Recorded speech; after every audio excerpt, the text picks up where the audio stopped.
ಕಟ್ಟೆ ಕನ್ನಡ ಕಟ್ಟೆ ಯೂಟ್ಯೂಬ್ ಚಾನಲ್ಗೆ ಸ್ವಾಗತ. ಇದು ನಮ್ಮ ಮೊದಲನೇ ಎಪಿಸೋಡ್.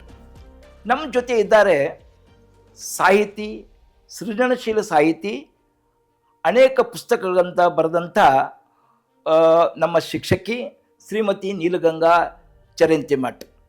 ಇವರು ಕನ್ನಡದ ಕಂಪನ್ನು ವಿದೇಶಗಳಲ್ಲೂ ಕೂಡ ಹರಡಿದ್ದಾರೆ. ಅನೇಕ ಕನ್ನಡ ಸಾಹಿತ್ಯ ಕಾರ್ಯಕ್ರಮಗಳಲ್ಲಿ ಭಾಗವಹಿಸಿದ್ದಾರೆ. ವಿಶೇಷ ಏನಂತಂದರೆ, ನನ್ನ ತಾಯಿಯ ಬಗ್ಗೆ ನಾನೇ ಬರೆದಂಥ ಒಂದು ಲೇಖನವನ್ನು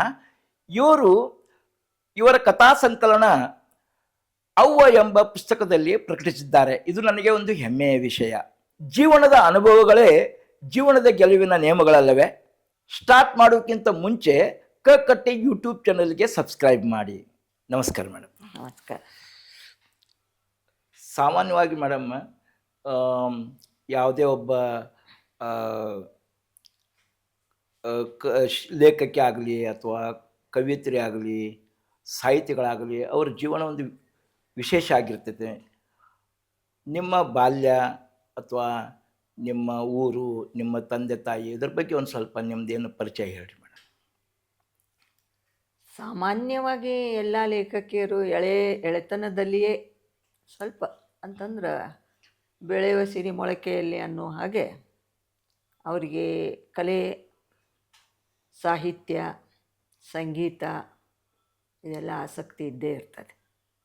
ಹಾಗೆ ನಾನು ಕೂಡ ಎಳೆ ವಯಸ್ಸಿನಲ್ಲಿ ಸಂಗೀತಾಸಕ್ತಳು, ಕಲಾಸಕ್ತಳು, ಸಾಹಿತ್ಯಾಸಕ್ತಳು ಆಗಿದ್ದೆ. ಶಾಲೆಯ ಪ್ರತಿಯೊಂದು ಕಾರ್ಯಕ್ರಮದೊಳಗೆ ಹಾಡು, ಕುಣಿತ ಯಾವುದಿತ್ತು ಅದರೊಳಗೆಲ್ಲ ನಾನು ಭಾಗವಹಿಸ್ತಾ ಇದ್ದೆ. ನಾನು ಹುಟ್ಟಿದ್ದು ಬೆಳಗಾವಿ ಜಿಲ್ಲೆಯ ಹುಕ್ಕೇರಿ ತಾಲೂಕಿನ ಸಂಕೇಶ್ವರದಲ್ಲಿ. ಅದೊಂದು ಸ್ವಾತಂತ್ರ್ಯ ಹೋರಾಟಗಾರರ ಮನೆತನ.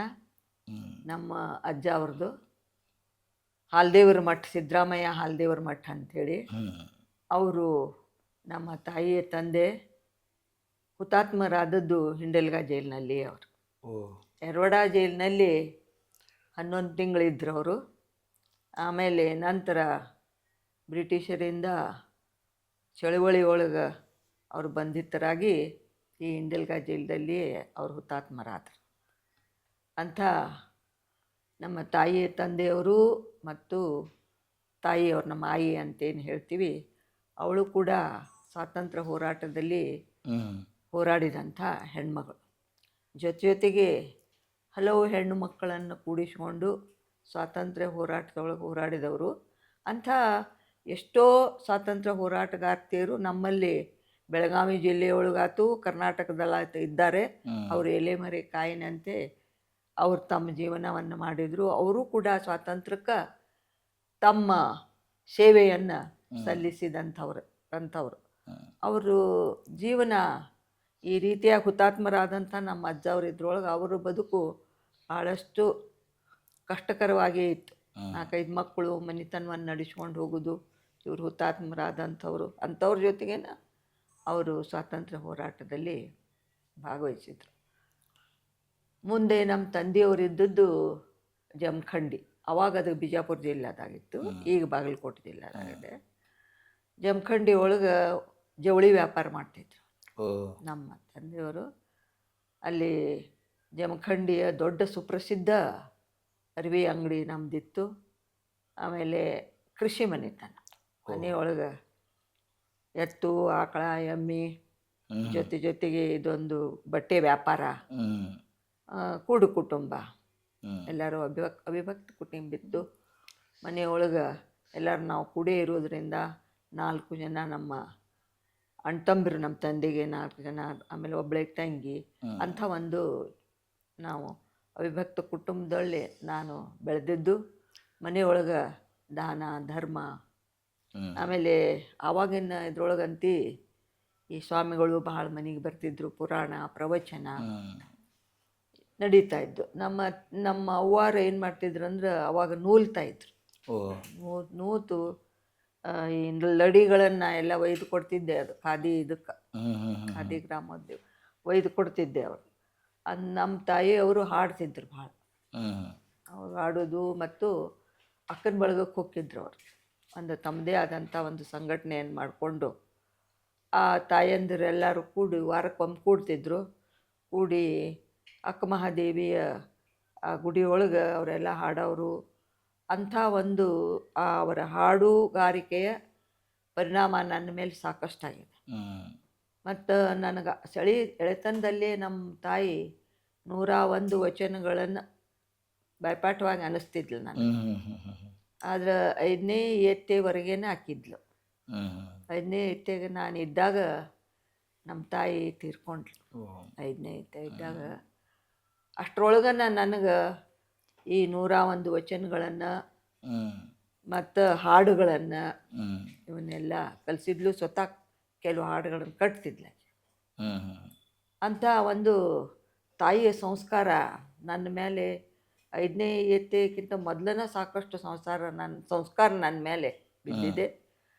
ಆ ರೀತಿಯಾಗಿ ಅವಳು ಬೆಳೆಸಿದ್ದು ಅಲ್ದನ ಈ ಹಲವಾರು ಇವು ಇದು ಕಾಂಪಿಟಿಷನ್ಸ್ ಸ್ಪರ್ಧೆಗಳಿರ್ತಿದ್ವು ಅವಾಗ. ಅದರೊಳಗೆ ಕೂಡ ವಚನ ಸ್ಪರ್ಧೆ ಒಳಗೆ ನಾನು 1ನೇ ನಂಬರ್ ಬಂದಿದ್ದೆ.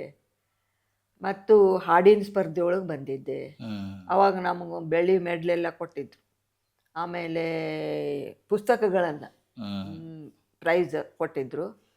ಅವು ಸಿಕ್ಕು ಅವನ್ನೆಲ್ಲ ನಮ್ಮವ್ವ ಅಲ್ಲಿ ಊಟಕ್ಕೆ ಹಾಕಿ ಬಂದವ್ರಿಗೆಲ್ಲ ನೋಡಿ ನನ್ನ ಮಗಳು ತೊಗೊಂಡಾಳ ಅಂತೇಳಿ ತೋರಿಸ್ತಿದ್ಲಾಗೆ. ಅಂದ್ರೆ ಎಷ್ಟು ಅಭಿಮಾನ ಆ ತಾಯಿಗೆ. ಅಂಥ ಕಾಲದೊಳಗೆ ಇವತ್ತು ನಾನು ಒಂದು ಈ ಸಂದರ್ಶನಕ್ಕೆ ಕುಂತ್ಕೊಂಡೀನಿ.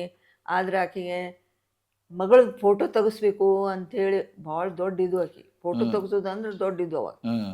ಅವಾಗ ಹರ್ಕಂಗಿ ಅಂಥೇಳಿ ಒಂದು ಸ್ಟುಡಿಯೋ ಇತ್ತು ಜಮಖಂಡ್ಯಾಗ. ಆ ಹರ್ಕಂಗಿ ಸ್ಟುಡಿಯೋದಾಗ ಭಾಳ ಪ್ರಸಿದ್ಧ ಫೋಟೋಗ್ರಾಫರ್. ಅಲ್ಲಿ ಫೋಟೋ ಎಲ್ಲ ಕಪ್ಪು ಬಿಳುಪು ಫೋಟೋ ತೆಗಿತಿದ್ರು. ಆ ಕಪ್ಪು ಬಿಳುಪು ಫೋಟೋ ತೆಗಿಯೋ ಸಲುವಾಗಿ ಆಕಿ ಮನೆಯೊಳಗೆ ಒಂದು ದೊಡ್ಡ ಚಳವಳಿನ ಮಾಡಿದ, ಮಗಳ ಫೋಟೋ ತೆಗ್ಸೋದೈತೆ ಅಂತೇಳಿ. ಅಷ್ಟು ಹೋರಾಟ ಮಾಡಿ ಸ್ಟುಡಿಯೋಗೆ ಕರ್ಕೊಂಡು ಹೋಗಿ ನನ್ನ ಫೋಟೋ ತೆಗ್ಸಿದ್ಲು. ಆ ಫೋಟೋ ಇವತ್ತು ನಾನು ಇನ್ನೂ ಕೂಡ ಕಾಯ್ದಿರಿಸಿದ್ದೇನೆ. ನನ್ನ ತಮ್ಮಂದು, ನಂದು. ಆಮೇಲೆ ಅವಾಗಿನ ಕ್ಯಾಮ್ರಾ ಎಲ್ಲ ನಿಮಗಂತೂ ಗೊತ್ತಿರ್ಬೋದು. ಬ್ಲ್ಯಾಕ್ ಆ್ಯಂಡ್ ವೈಟ್ ಫೋಟೋ ತೆಗಿಬೇಕಾದ್ರೆ, ಕಪ್ಪು ಬಿಳುಪು ಫೋಟೋ ತೆಗಿಬೇಕಾತಂದ್ರೆ ದೊಡ್ಡದೊಂದು ಕಪ್ ಅರಿಬಿ ಹಾಕಿ ಅದನ್ನು ತೆಗೆದು ಎಲ್ಲಾರನ್ನೂ ಕುಂದಿರಿಸಿ ನಮ್ಮ ಮನೆ ಅಂಗಳದಾಗ ನಮ್ಮ ಅಜ್ಜಾರ ತಮ್ಮ ಮಕ್ಕಳು, ಸೊಸ್ತ್ಯಾರು, ಮೊಮ್ಮಕ್ಕಳು ಎಲ್ಲರೂ ಕೂಡಿ ಒಂದು ಎಲ್ಲ ಕೂಡು ಕುಟುಂಬದ ಒಂದು ಫೋಟೋ ತೆಗ್ಸಿದ್ರು. ಅದನ್ನು ನಾನು ಇವತ್ತು ಕಾಯ್ದಿರಿಸಿದ್ದೇನೆ. ಅದು ಅಂಥ ಕಾಲ. ಅವಾಗೆಲ್ಲ ನಾಟಕದ ಕಾಲ, ಸಿನಿಮಾ ಇನ್ನೂ ಅವಾಗ ಕಪ್ಪು ಬಿಳುಪು ಸಿನಿಮಾ ಬರಕತ್ತಿದ್ದು. ಅಂಥ ಕಾಲದೊಳಗೆ ನಾವೆಲ್ಲ ಇದ್ದವರು. ಅಲ್ಲಿ ಬನಶಂಕರಿ ಶಾಲೆ ಅಂತ ಐತಿ, ಇವತ್ತು ಐತಿ. ದೊಡ್ಡ ಕೆರೆ ಐತಿ ಅದ್ರ ಅಂತಕ್ಕೆ. ಅಲ್ಲೇ ನನಗೆ 5ನೇ 6, 7ನೇ ತನಕ ಅಲ್ಲಿ ನಾನು ಕಲಿತೆ. ಮುಂದೆ 7ನೇ ಅಂದ್ರೆ ಏನು 7ನೇ ಇರುವಾಗಲೇ ನಂದು ಇನ್ನು ಪರೀಕ್ಷೆ ಆಗಿರಲಿಲ್ಲ, ವಿವಾಹ ಆಯ್ತು. ಮುಂದೆ ನಂದೆಲ್ಲ ನನ್ನ ಅಭ್ಯಾಸವನ್ನು ನಾನೆಲ್ಲ ನನ್ನ ಪತಿ ಸಿದ್ದರಾಮಯ್ಯ ಚರಂತಿಮಠ ಅವರು, ನಮ್ಮ ತಂದೆಯವರು ಮಹಾರುದ್ರಯ್ಯ ಅಂಬ್ಲಿ ಅಂಥೇಳಿ ಸಂತರವ್ರು. ಅಂದ್ರೆ ದೇವರು ಪೂಜೆ ಪುನಸ್ಕಾರ 4 ಗಂಟೆಗೆ ಎದ್ರಂದ್ರೆ 10-10:30 ತನಕ ದೇವ್ರ ಪೂಜೆನೇ ಆಗ್ಬೇಕು ಅವ್ರದ್ದು. ಪೂಜೆ ಮಂತ್ರ ಪುನಸ್ಕಾರ, ದಿನ ಬಿಲ್ವಪತ್ರೆ ಇರಬೇಕು, ಕರ್ಕಿ ಇರಬೇಕು. ಅದ್ರ ಜೊತೆಗೆ ಹೂವು, ಬನ್ನಿ ಪತ್ರಿ, ಬಿಲ್ವ ಪತ್ರಿ ಎಲ್ಲ ತೊಗೊಂಡು ಬರ್ತಿದ್ರು ಅವ್ರು. ಸಾಯಂಕಾಲ ಹೆಚ್ಚಿನ ವೇಳೆಯನ್ನೆಲ್ಲ ದೇವರ ಪೂಜೆಯೊಳಗನೆ ಕಳೀತಿದ್ರು ಅವರು. ಹೆಚ್ಚಿನ ವೇಳೆ ಸ್ವಲ್ಪ ವೇಳೆ ಇದನ್ನು ಅರ್ಬಿ ಅಂಗಡಿ ಒಳಗಿರ್ತಿದ್ರು. ಉಳಿದ ನಮ್ಮ ಕಾಕ ಅವರೆಲ್ಲರೂ ಅರ್ಬಿ ಅಂಗಡಿ ವ್ಯಾಪಾರ ಅವ್ರು ಮಾಡ್ತಿದ್ರು. ಇವರೆಲ್ಲ ಅದನ್ನು ಜಾಸ್ತಿ ಮಾಡೋರು ನಮ್ಮ ಅಪ್ಪರ ಅಂತ. ಭಾಳ ಸಮಾಧಾನ. ಒಂದೇ ಒಂದು ದಿವಸ ಯಾರಿಗೂ ಅವರು ಸಿಟ್ಟಿನಿಂದ ಮಾತಾಡೋದ್ರಲ್ಲಿ ಸಿಟ್ಟು ಬಂದದ್ದ ನೋಡಿಲ್ಲ. ನಮ್ಮ ತಂದೆ ಭಾಳ ಸಮಾಧಾನ ಅಂದ್ರೆ ಅಷ್ಟು ಸಮಾಧಾನ ಇದ್ದರು ಅಂಥವ್ರು. ಆಮೇಲೆ ನಮ್ಮ ತಾಯಿ ಅವರಿಗೆ ಸರಿಸಾಟಿಯಾಗಿನ ದಿನ ಬತ್ತಿ ಮಾಡೋದು, ಅಕ್ಷತೆ ಆರಿಸಿಡೋದು, ಇದನ್ನೆಲ್ಲ ಆಕಿ ಪೂಜೆಗೆ ಏನು ಅನುಕೂಲ ಬೇಕು ಅವನ್ನೆಲ್ಲ ಮಾಡಿರ್ತಿದ್ಲ ನಮ್ಮ ತಾಯಿ. ಮತ್ತು ಎಲ್ಲರನ್ನು ಮನೆಯಾಗ ನೋಡ್ಕೋಬೇಕು. ನಮ್ಮ ಅಜ್ಜಿ ಏನಿದ್ರು ನನಗೇನು ನೀಲಗಂಗಾ ಅಂತ ಹೆಸರು ಇಟ್ಟಿರಲಿಲ್ಲ, ನೀಲಗಂಗವ್ವ ಅಂತೇಳಿ ನಮ್ಮ ಅಜ್ಜಿ ಹೆಸರು ಅದು. ನಮ್ಮ ಅಪ್ಪರಿಗೂ ಕೂಡ ಭಾಳ ಬೇಗನೆ ಅವ್ರ ತಾಯಿಯವ್ರು ತೀರ್ಕೊಂಡ್ರು. ಅದರಿಂದ ಅವ್ರು ತೀರ್ಕೊಂಡ ಮೇಲೆ ನಾ 1 ವರ್ಷಕ್ಕೆ ನಾನು ಹುಟ್ಟಿದ್ರಿಂದ ನನಗೆ ನಮ್ಮ ಅಜ್ಜಿ ಹೆಸರು ನೀಲಗಂಗವ್ವ ಅಂಥೇಳಿ ಇಟ್ಟರು. ಅವಳು ಬಹಳ, ನಮ್ಮ ಅಜ್ಜಿನೂ ಕೂಡ ದೇವರು ದಿಂಡ್ರು ಅಥವಾ ಈ ದೇವಿ ಆರಾಧಕರಿದ್ದರು ಅವರು. ನಮ್ಮ ತಂದೆಯೂ ಕೂಡ ದೇವಿ ಆರಾಧಕರು. ಅಂಥ ಒಂದು ಮನೆತನದೊಳಗೆ ನಾನು ಜಮಖಂಡಿ ಒಳಗೆ ಬೆಳೆದೆ. ಮತ್ತು ಮೇಡಮ್, 7ನೇ ತರಗತಿ. ಈಗ ನೀವಾಗಲೇ ಹೇಳಿದ್ರಿ, ಈಗ ನಿಮ್ಮದು 7ನೇ ತರಗತಿ ಇದ್ದಾಗ ನಿಮ್ಮದು ಮದುವೆ ಆಯಿತು ಅಂದರೆ 1960 ಮದುವೆ ಆಗೈತೆ ಅಂತ ನಾನು ಕೇಳಿದ್ದೀನಿ.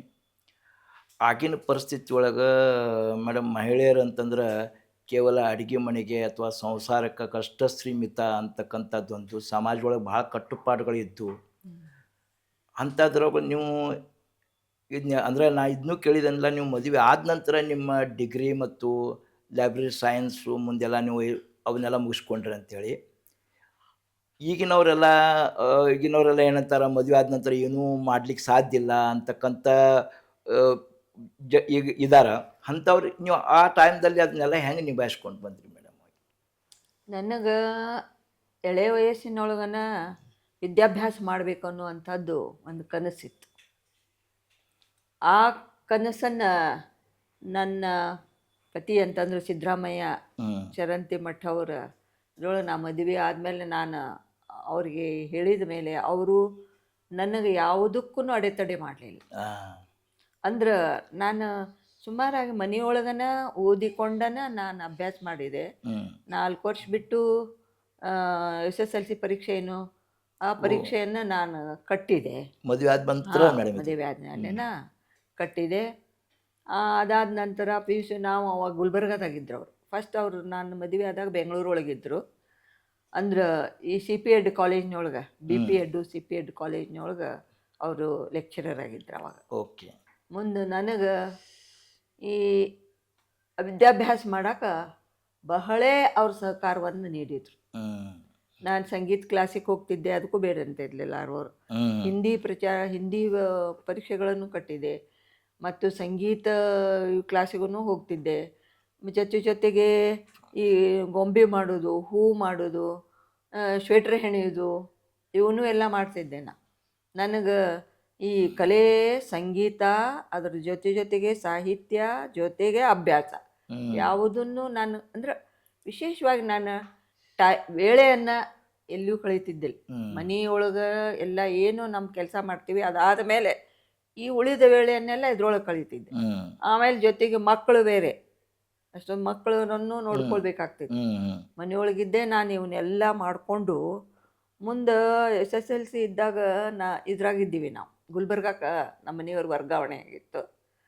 ಅಲ್ಲಿ ನಾನು ಬೆಳಗ್ಗೆ ಸುಮಾರು 4 ಗಂಟೆಗೆ ಎದ್ದು ಎಲ್ಲ ಮನೆಯೊಳಗಿನ ಮುಗಿಸ್ಕೊಂಡು ಇಂಗ್ಲೀಷ್ ತರಗತಿ ಮತ್ತು ಸೈನ್ಸ್, ವಿಜ್ಞಾನ, ಗಣಿತ ಇವುಗಳನ್ನೆಲ್ಲ ನಾನು ಕಲೀಲಿಕ್ಕೆ ಮುಂಜಾನೆ 6 ಗಂಟೆಗಂದ್ರೆ ಹೋಗ್ತಿದ್ದೆ ನಾನು. ಅಷ್ಟು ಮಾಡಿಕೊಂಡು ಕಲಿತು ನಾನು SSLC ಪಾಸ್ ಆದಮೇಲೆ ಗುಲ್ಬರ್ಗಾದಲ್ಲಿಯೇ ಪಾಸಾದೆ. ಮುಂದೆ ನಮಗೆ ಧಾರವಾಡಕ್ಕೆ ಅವ್ರಿಗೆ ವರ್ಗಾವಣೆ ಆಯಿತು.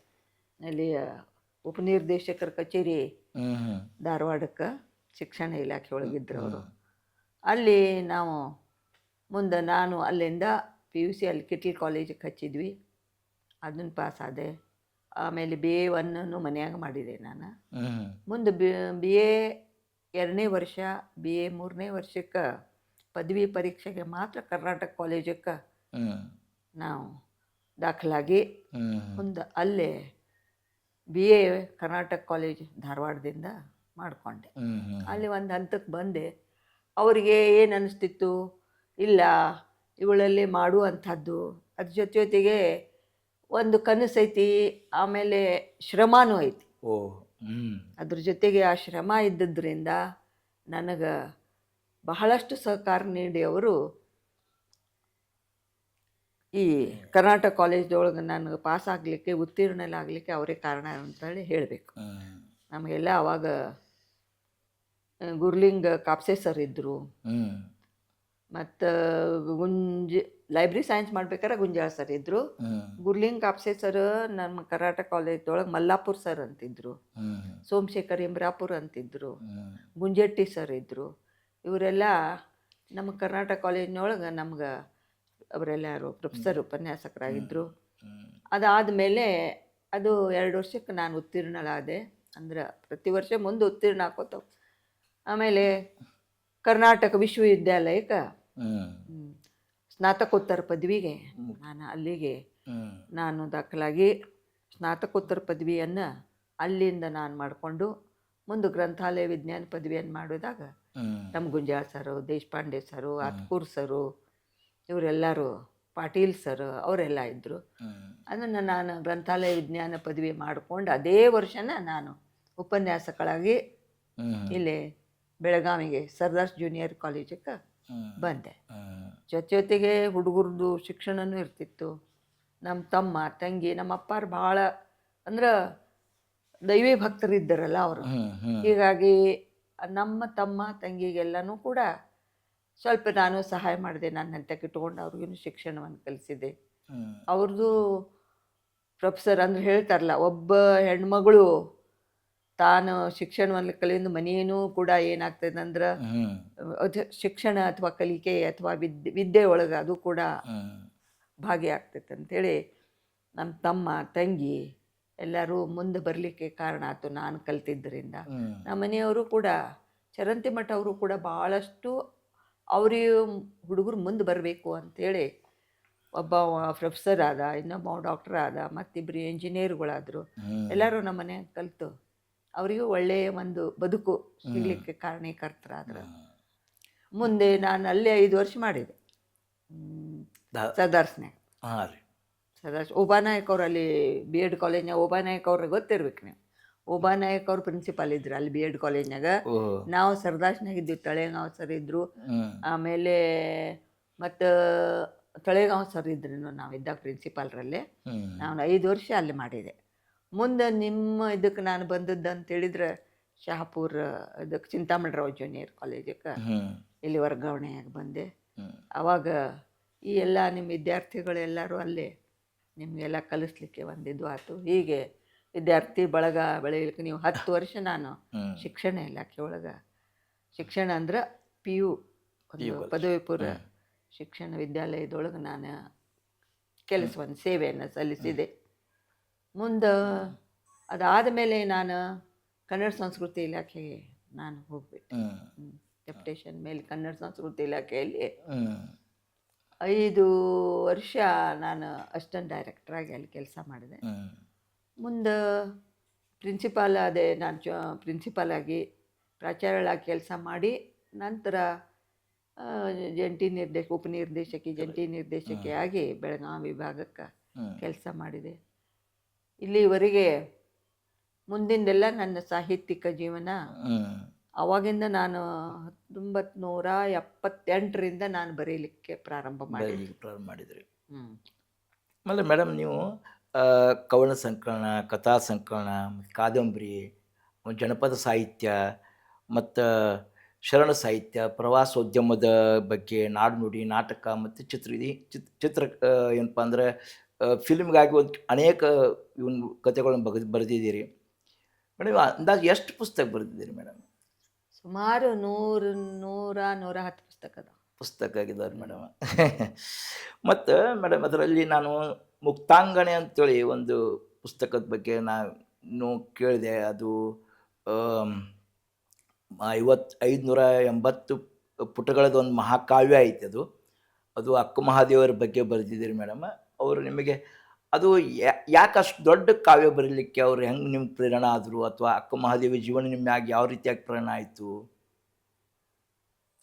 ಯಾವಾಗಲೂ ನಾವು ಯಾಕೆ ಬರೆದ್ವಿ, ಅದನ್ನು ಯಾಕೆ ಬರೆದ್ವಿ ಅಂಥೇಳಿ ಕವಿಗಳಿಗೆ ಇವು ಪ್ರಶ್ನೆ ಇದು ಆಗುವುದಿಲ್ಲ. ಅದು ನಾವು ಯಾಕೆ ಬರ್ದೀವಿ ಅಂತ ನಮಗೂ ಗೊತ್ತಿರೋದಿಲ್ಲ. ಈ ನಾನು ಯಾಕೆ ಬರೆದಿದ್ದೀನಿ, ಅದನ್ನು ಯಾಕೆ ಆಯ್ಕೆ ಮಾಡಿದ್ದೀನಿ, ಇದು ಏನೂ ನಮಗೆ ಅನಿಸೋದಿಲ್ಲ. ಅದು ಒಂದು ಮಹಾಕಾವ್ಯ. ಆಮೇಲೆ ಕಾವ್ಯಗಳು ಸಾಹಿತ್ಯ ನಾವು ಏನು ಬರಿತೀವಿ ಅದು ಬರಿಸ್ಕೊಳ್ತದೆ. ಹ್ಮ್ ಹ್ಮ್ ಹ್ಮ್ ನಾವು ಬರೆಯೋದಿಲ್ಲ, ಹ್ಮ್ ಹ್ಮ್ ನಾವು ಬರೆಯುವುದೇ ಇಲ್ಲ. ನಾವು ಅದ್ರ ಬರಿಸ್ಕೊಳ್ತೀವಿ. ಆದರೆ ಬರೆದಾಗ ನಾವು ಆ ಪಾತ್ರ ಆಗ್ತೀವಿ. ಓಹೋ. ಈಗ ಅವನ ತಂದೆ ಹ್ಮ್ ನಿರ್ಮಲ್ ಶೆಟ್ಟಿ ಬರ್ತಾನೆ, ಸುಮತಿ ದೇವಿ ಬರ್ತಾಳ, ಅಕ್ಕಮಹಾದೇವಿ ಬರ್ತಾಳ. ಹ್ಮ್ ಈ ಎಲ್ಲ ಪಾತ್ರಗಳು ಬರೋ ಹೊತ್ನ್ಯಾಗ ಕೌಶಿಕ್ ಬರ್ತಾನ. ಆಮೇಲೆ ಅವ್ರ ಮೆರವಣಿಗೆಯೊಳಗೆ ಈಗ ಎಷ್ಟೋ ಕಲಾಕಾರರನ್ನು ಅಲ್ಲೇ ನಾನು ಹೇಳಿದ್ದೀನಿ. ಮೆರವಣಿಗೆಯೊಳಗೆ ಹ್ಮ್ ಕಲಾಕಾರರನ್ನು ಹ್ಮ್ ಭಾಳ ಕಲಾಕಾರರು ಬರ್ತಾರೆ. ಹ್ಮ್ ಸೋಮನ ಕುಣಿತ ಬರ್ತಾವ, ದಟ್ಟಿ ಕುಣಿತ ಬರ್ತಾರೆ, ಕುಸ್ತಿ ಕಲಾವಿದರು ಬರ್ತಾರೆ. ಎಲ್ಲ ಕಲಾವಿದರು ಅಲ್ಲಿ ಬರುವಾಗ ಮೆರವಣಿಗೆಯೊಳಗೆ ನಾನು ಆ ಕಲೆ ಆಗ್ತೇನೆ. ಹ್ಮ್ ಹ್ಮ್ ಹ್ಮ್ ಮತ್ತೊಂದು ಇದ್ರೊಳಗೆ ಅವಳನ್ನು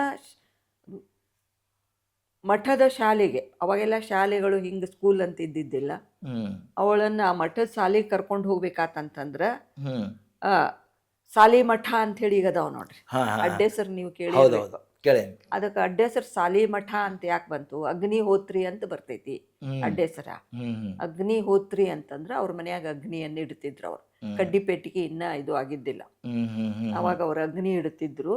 ಅವ್ರ ಮನೆಗೆ ಹೋಗಿ ಎಲ್ಲರ ಮುಂಜಾನೆ ಅಗ್ನಿ ತೊಗೊಂಬಂದು ಮನ್ಯಾಗ ಹೊತ್ತಿಸ್ತಿದ್ರು. ಓಹೋ ಹೋ ಹೋ.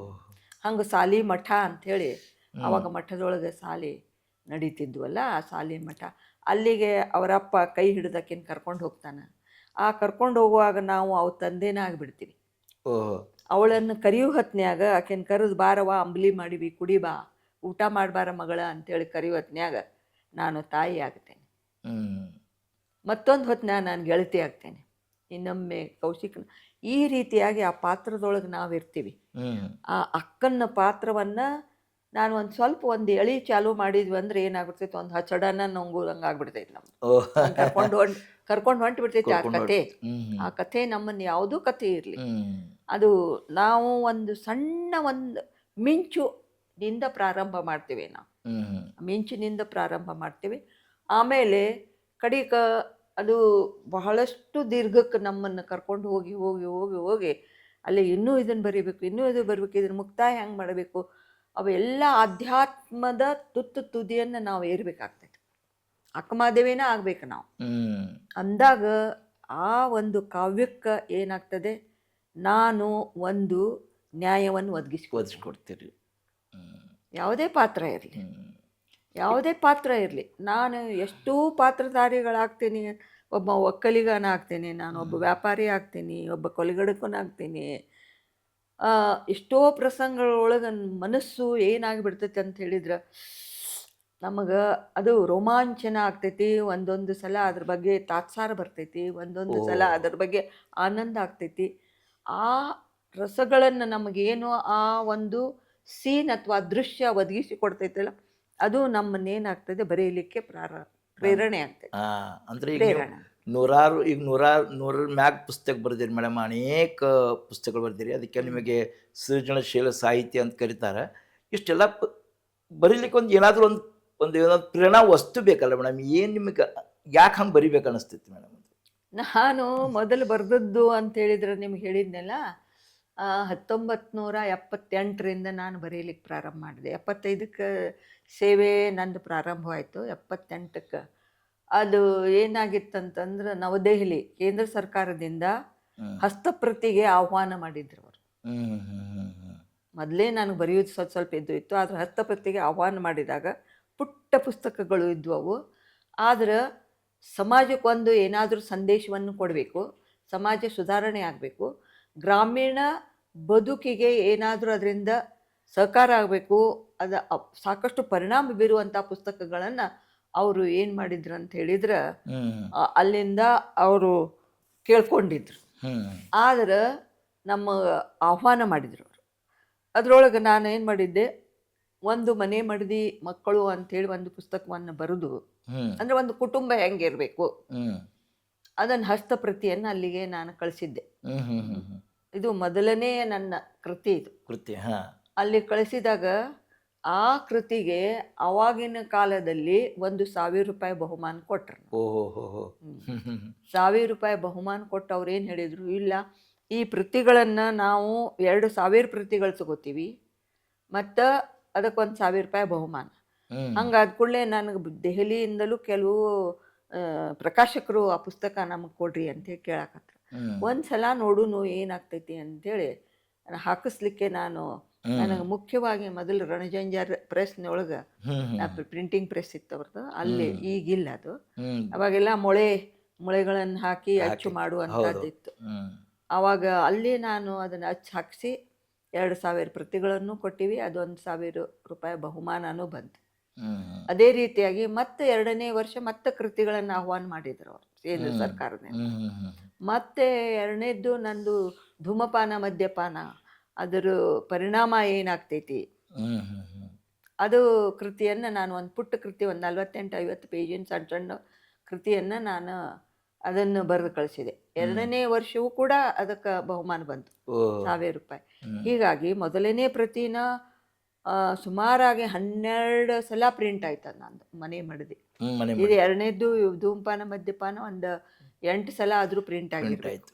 ಅಂದ್ರೆ 15-16 ಸಾವಿರ ಪ್ರತಿ ಪ್ರಿಂಟ್ ಅದು ಸಣ್ಣ ಸಣ್ಣ ಪುಸ್ತಕ. ಹೀಗಾಗಿ ಮುಂದೆ ನಾನು 3ನೇ ಕೃತಿ ಬರೆದದ್ದು ಆತ್ಮ ಯಾವ ಕುಲ ಜೀವ ಯಾವ ಕುಲ ಅಂತೇಳಿ ಕಾದಂಬರಿ. ಆ ಕಾದಂಬರಿನೂ ಕೂಡ ಕರ್ನಾಟಕ ವಿದ್ಯಾವರ್ಧಕದಿಂದ ರತ್ನಂ ಹೆಗ್ಗಡೆ ಪ್ರಶಸ್ತಿ ಬಂತದಕ್ಕೆ, ಮೊದಲನೇ ನನ್ನ ಕಾದಂಬರಿಗೆ. ಹೀಗಾಗಿ ನನ್ನ ಬರವಣಿಗೆ ಮುಂದೆ ಮೌನ ಸ್ಪಂದನ ಅಂತೇಳಿ ಕಥಾ ಸಂಕಲನ ಬರೆದೆ. ಹಂಗೆ ವರ್ಷಕ್ಕೆ ಒಂದು 2-3 ಕೃತಿಗಳನ್ನು ನನಗೆ ಈ ರೀತಿಯಾಗಿ ಈ ಸಾಹಿತ್ಯ ಲೋಕಕ್ಕೆ ನಾನು ಪದಾರ್ಪಣೆ ಮಾಡಲಿಕ್ಕೆ ನನಗೆ ಕೇಂದ್ರ ಸರ್ಕಾರದ ಆ ಏನು ಹಸ್ತಪ್ರತಿಗಳನ್ನು ಹೆಂಗೆ ಅವರು ತಗೊಂಡು ಒಂದು ಪ್ರೋತ್ಸಾಹ ಬಹುಮಾನವನ್ನು ನೀಡಿ, ಅದ್ರ ಜೊತೆಗೆ ನನ್ನ ಒಂದು ಸ್ಫೂರ್ತಿ ಅಥವಾ ನನ್ನ ಬರವಣಿಗೆಯ ಒಂದು ಹವ್ಯಾಸ ಅದು ಕೂಡ ಇತ್ತು ಜೊತೆಗೆ. ಹೀಗಾಗಿ ಅದು ದೊರೆಯೋದ್ರಿಂದ ನನ್ನ ಬರವಣಿಗೆ ಹವ್ಯಾಸ ಪ್ರಾರಂಭ ಆಯ್ತು ಅಂದಿನಿಂದ. ಅವಾಗಿಂದ ಬರಿತಾ ಬರಿತಾ ಬರಿತಾ ನಾನು ವರ್ಷಕ್ಕೆ 3-4 ಕೃತಿಗಳನ್ನು ಬರೀಲಿಕ್ಕೆ ಪ್ರಾರಂಭ ಮಾಡಿದೆ. ನನಗೆ ಬರವಣಿಗೆ ಅಂದರೆ ಏನು ನಿಮ್ಮನ್ನು ನೋಡಿದ್ರು ಬರಿಬೋದು, ಅವರನ್ನು ನೋಡಿ ಬರಿಬೋದು, ಇವ್ರನ್ನ ನೋಡಿಬೋದು, ಯಾವುದೇ ವಸ್ತು ತಗೊಂಡ್ರು ಬರಿಬೋದು. ಆದ್ರೆ ಅದು ಯಾವ ಚೌಕಟ್ಟಿನೊಳಗೆ ಕುಂದಿರ್ತೈತೆ ಅನ್ನೋದು ಮಹತ್ವ. ಈ ಒಂದು ವಸ್ತು ತಗೊಂಡೆ ಅಂತಂದ್ರೆ ಇದನ್ನ ಕಥೆ ಮಾಡ್ಬೋದು, ಏನು ಕವನ ಮಾಡ್ಬೋದು, ಅಥವಾ ಏನು ಕಾದಂಬರಿ ಮಾಡಬಹುದು. ಆ ವಸ್ತು ತಗೊಂಡ್ಮೇಲೆ ಯಾವ ಚೌಕಟ್ಟಿನಾಗ ಕುಂದಿರ್ತೈತಿ, ಯಾವ ಕಪಾಟ್ನಾಗ ಕುಂದಿರ್ತೈತಿ ಅದನ್ನು ನೋಡ್ಕೊಂಡು ನಾವು ಆ ಸಾಹಿತ್ಯದೊಳಗೆ ಅದನ್ನು ಬರೀತೀವಿ. ಮೇಡಮ್, ನಿಮಗೆ ಕನ್ನಡ ಸಾಹಿತ್ಯದೊಳಗೆ ಮೊಟ್ಟ ಮೊದಲು ಅಂದ್ರೆ ನೀವು ಓದಿದಂಥ ಪುಸ್ತಕ ಅಥವಾ ನಿಮಗೆ ಹಿಡಿಸಿದಂಥ ಪುಸ್ತಕ ಅಥವಾ ಬರಹಗಾರರು ಅಥವಾ ಯಾವ ಕವಿಗಳು ನಿಮ್ಮ ಮ್ಯಾಗ ಹೆಚ್ಚು ಪ್ರಭಾವ ಬೀರಿದ್ದಾರೆ ಮೇಡಮ್? ಕಂಬಾರವರು ನನಗೆ ಅವರ ಒಂದು ಬರವಣಿಗೆ ನಾನು ಭಾಳ ಹಿಡಿಸ್ತೈತಿ. ಅದ್ರ ಜೊತೆಗೆ ನನಗೆ ಮೂಲವಾಗಿ ರವೀಂದ್ರನಾಥ್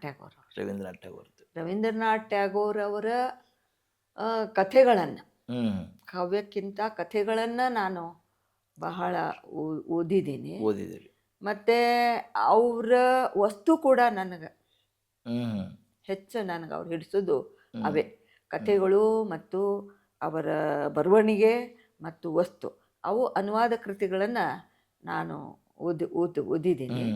ಅದರಿಂದನೇ ನನಗೆ ಜಾಸ್ತಿ ಕಥೆಗಳನ್ನು ಬರೀಲಿಕ್ಕೆ ಹೆಚ್ಚು ನನಗೆ ಸ್ಫೂರ್ತಿದಾಯಕ ಅಥವಾ ಪರಿಣಾಮಕಾರಿಯಾದದ್ದು ಅಂತ ಹೇಳಿದ್ರೆ ರವೀಂದ್ರನಾಥ್ ಟ್ಯಾಗೋರ್. ಆಮೇಲೆ ಇನ್ನು 2ನೇದಂತ ಇವರು ನಮ್ಮ ಕನ್ನಡ ಸಾಹಿತ್ಯದೊಳಗಂದ್ರೆ ಚಂದ್ರಶೇಖರ್ ಕಂಬಾರ್ ಅವರು. ಮತ್ತು ಮೇಡಮ್, ನಮ್ಗೆ ಇತ್ತಿತ್ತಲಾಗ ನಮಗೊಂದು ಅಭಿಮಾನ ಸಂಗತಿ, ಬೆಳಗಾವಿಯವ್ರಿಗೂ ಸುದ್ದ ಅಭಿಮಾನ ಸಂಗತಿ ಅಂತಂದ್ರೆ ನಿಮ್ಮದೊಂದು ಬರೆದಂಥ ಒಂದು ಕತೆ ಚುರುಮರಿಯ, ಇದು ಇತ್ತಿತ್ತುಗಳಿಗೆ ಅದು ಸಿನಿಮಾ ಆಗಿ ಪರಿವರ್ತನೆಗೊಂಡು ಏನಂತಂದ್ರೆ ತೆರೆ ಕಂಡೈತಿ. ಅದ್ರ ಬಗ್ಗೆ ನಿಮ್ಗೇನು ಅನಿಸ್ತೈತಿ ಮೇಡಮ್? ಅದು ಕಥಾವಸ್ತು ಏನು ಅಥವಾ ಅದು ಹೆಂಗೆ ಅದು ಯಾರು ಬಂದರು ಅದನ್ನು ಮಾಡಿ? ಅದಕ್ಕೆ ನಾನು ನಿಮ್ಗೆ ಈಗಾಗಲೇ ಹೇಳಿದ್ನೆಲ್ಲ, ನಾನು ಯಾವ ವಸ್ತುವನ್ನು ನೋಡಿದ್ರೂ ಅದನ್ನು ಬರೀಬೇಕು. ನನಗೆ ಅದರ ಮೇಲೆ ಅದನ್ನು ನೋಡಿದ ಕೂಡಲೇ ಒಂದು ಮಿಂಚು ಅಥವಾ ಆ ವಸ್ತುವಿನ ಬಗೆಗೆ ಛಕ್ ಅಂಥೇಳಿ ನಮಗೇನು ರವಿ ಕಾಣದನ್ನು ಕವಿ ಕಂಡ ಅಂತ ಅನ್ನೋ ಆಗ ನಮಗೆ ಎಲ್ಲೋ ವಸ್ತುಗಳು ಸಿಗ್ತಾವ. ಅದು ಏನೂ ಇರಂಗಿಲ್ಲ, ಒಂದು ಸಣ್ಣ ಮಿಂಚಿನಂಗೆ ಇರ್ತಾವ. ಮಿಂಚಿನ ಹುಳ ನೋಡಿರ್ತಲ್ಲ ಅಷ್ಟ ಅದಕ್ಕೆ ನಾವೆಲ್ಲ ಏನು ಮಾಡಿಬಿಡ್ತೀವಿ, ಅದಕ್ಕೊಂದು ಸಿಂಗಾರ ಮಾಡ್ತೀವಿ ನಾವು. ಅದಕ್ಕೆ ಎಳಿ ಸಿಕ್ಕರೆ ಹಚ್ಚಡಾನು ಅಂತಾರಂತ ಅನ್ನುವಂಗ ಅದಕ್ಕೆಲ್ಲ ಸಿಂಗಾರ ಮಾಡಿ ಅದಕ್ಕೊಂದು ಆ, ಒಂದು ಕಥೆಯ ಚೌಕಟ್ಟನ್ನು ಕೊಡ್ತೀವಿ, ಕವನದ ಚೌಕಟ್ಟನ್ನು ಕೊಡ್ತೀವಿ, ಕಾದಂಬರಿ ಚೌಕಟ್ಟನ್ನು ಕೊಡ್ತೀವಿ.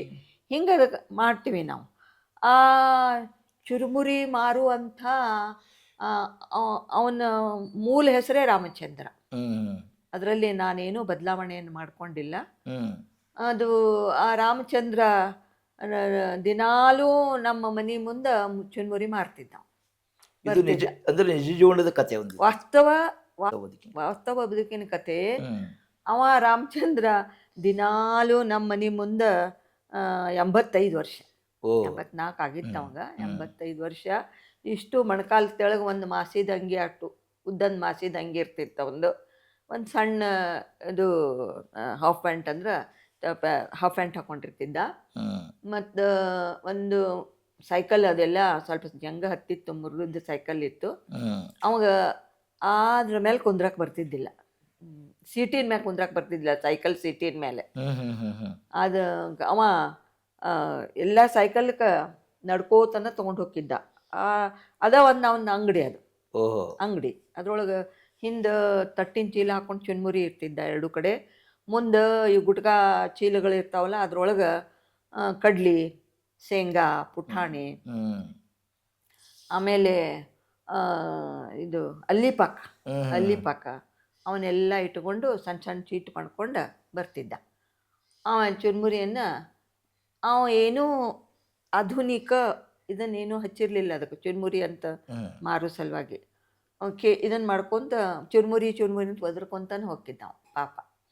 ಅವನ ಒಂದು ಬದುಕಿನ ಕಥೆ ನನಗೆ, ಅವನ ಕಡೆ ಚುರುಮುರಿ ತೊಗೋಬೇಕು ಓಡಿ ಹೋಗ್ಬಿಡ್ತಿದ್ದೆ ನಾವು. ಅವ ಅದ್ರದ್ದು ಕೂಡಲೇ ಹೋಗಿ ನನಗೆ ಬೇಕಾಗ್ಲಿಕ್ಕೂ ಜಾಸ್ತಿ ತೊಗೋತಿದ್ದೆ.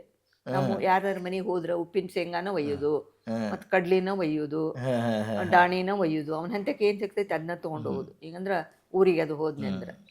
ಹೀಗಾಗಿ ನಾನು ಒಂದು ದಿವಸ ಅವಂಗ ಕೇಳಿದೆ, ಹ್ಮ್ ನಿನ್ನ ಹೆಸರು ಏನಪ್ಪ? ಮಾತಾಡ್ತಾ ಇದ್ದಿಲ್ಲ ಅವ. ತನ್ನ ಕೆಲಸ ಮಾಡವ, ಹ್ಮ್ ತನ್ನ ಮಾರಾಟದ್ದು ಎಷ್ಟೈತೆ ಅಷ್ಟ ಮಾತಾಡವ, ಹೋಗ್ಬಿಡವ. ಕೂಡಲೇ ನಾನು ಏನು ಮಾಡಿದೆ, ಒಂದು ದಿವ್ಸ ಇವನು ಮಾತಾಡೋಂಗಿಲ್ಲ, ಏನು ಮಾಡೋದು ಅಂತೇಳಿ, ಇನ್ನು ಜಾಸ್ತಿ ತೊಗೊಂಡು ಚುನ್ಮುರಿ ಅಂಥೇಳಿ ದೊಡ್ಡ ಚೀಲ ತೊಗೊಂಡು ಹೋಗಿ ಅವಾಗ ಮಾತಾಡ್ಸಿದೆ. ಅವಾಗ ಏನು ನೀ ಯಾವ್ರವ, ನಾನು ನವಲ್ಗುಂದವ ಅಂತ ಹೇಳಿದವ. ಒಂದು ಇದು ಸಿಕ್ತು ಹೇಳಿ. ಆಮೇಲೆ ಕೇಳಿದೆ, ಮತ್ತು ಚುನ್ಮುರಿ ಇಲ್ಲಿ ಯಾಕೆ ಬಂದು ಮಾರಾಕ, ಚುನ್ಮುರಿ ಮಾರಾಕ, ಮತ್ತು ಎಲ್ಲಿ ಇರ್ತಿ? ನಾ ಫುಲ್ಬಾಗಲ್ಯಾಗ ಇರ್ತೀನಿ ರೀ. ಮತ್ತು ಯಾಕೆ ಬಂದು? ಇಲ್ಲ, ನನ್ನ ಅಲ್ಲಿ ಹೊಲ ಐತಿ, ಮನೆ ಐತಿ, ಮತ್ತು ಕಿರಾಣಿ ಅಂಗಡಿ ಐತಿ, ಮತ್ತು ಎಲ್ಲ ನನ್ನ ಮಗಕ್ಕೆ ಕೊಟ್ಟು ಬಂದೀನಿ ರೀ.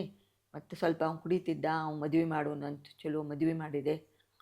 ಈಗ ಮದುವೆ ಮಾಡಿದ ಮೇಲೆ ನಮ್ಮನ್ನು ಭಾಳ ಹೀಯಾಳ್ಸಾಕತ್ರು, ಅವಮಾನ ಮಾಡಾಕತ್ರು, ಸೊಸೆನೂ ಮಾಡಾಕತ್ಲು, ಮತ್ತು ಮಗನೂ ಮಾಡಾಕತ್ತ.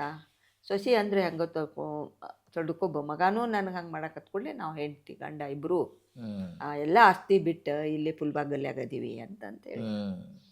ಮತ್ತು ಆಕಿ ಮುದುಕಿ ರಾತ್ರಿ ಇವೆಲ್ಲ ಚೀಟ್ ಕಟ್ತಾಳೆ, ಚಿಮ್ಣಿಗೆ ಇದನ್ನು ಹಚ್ಚಿ ಎಲ್ಲ ಇದನ್ನು ಮಾಡಿರ್ತಾಳೆ, ಡಾಣಿ ಅದು ಕರೀತಾಳೆ, ನಾನು ಮಾರಕ್ಕೆ ಬರ್ತೀನಿ ಅಂತಂತ ಹೇಳಿದವ.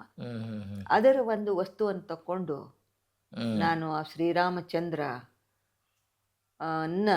ದಶರಥ ಕಳಿಸಿದ್ದ.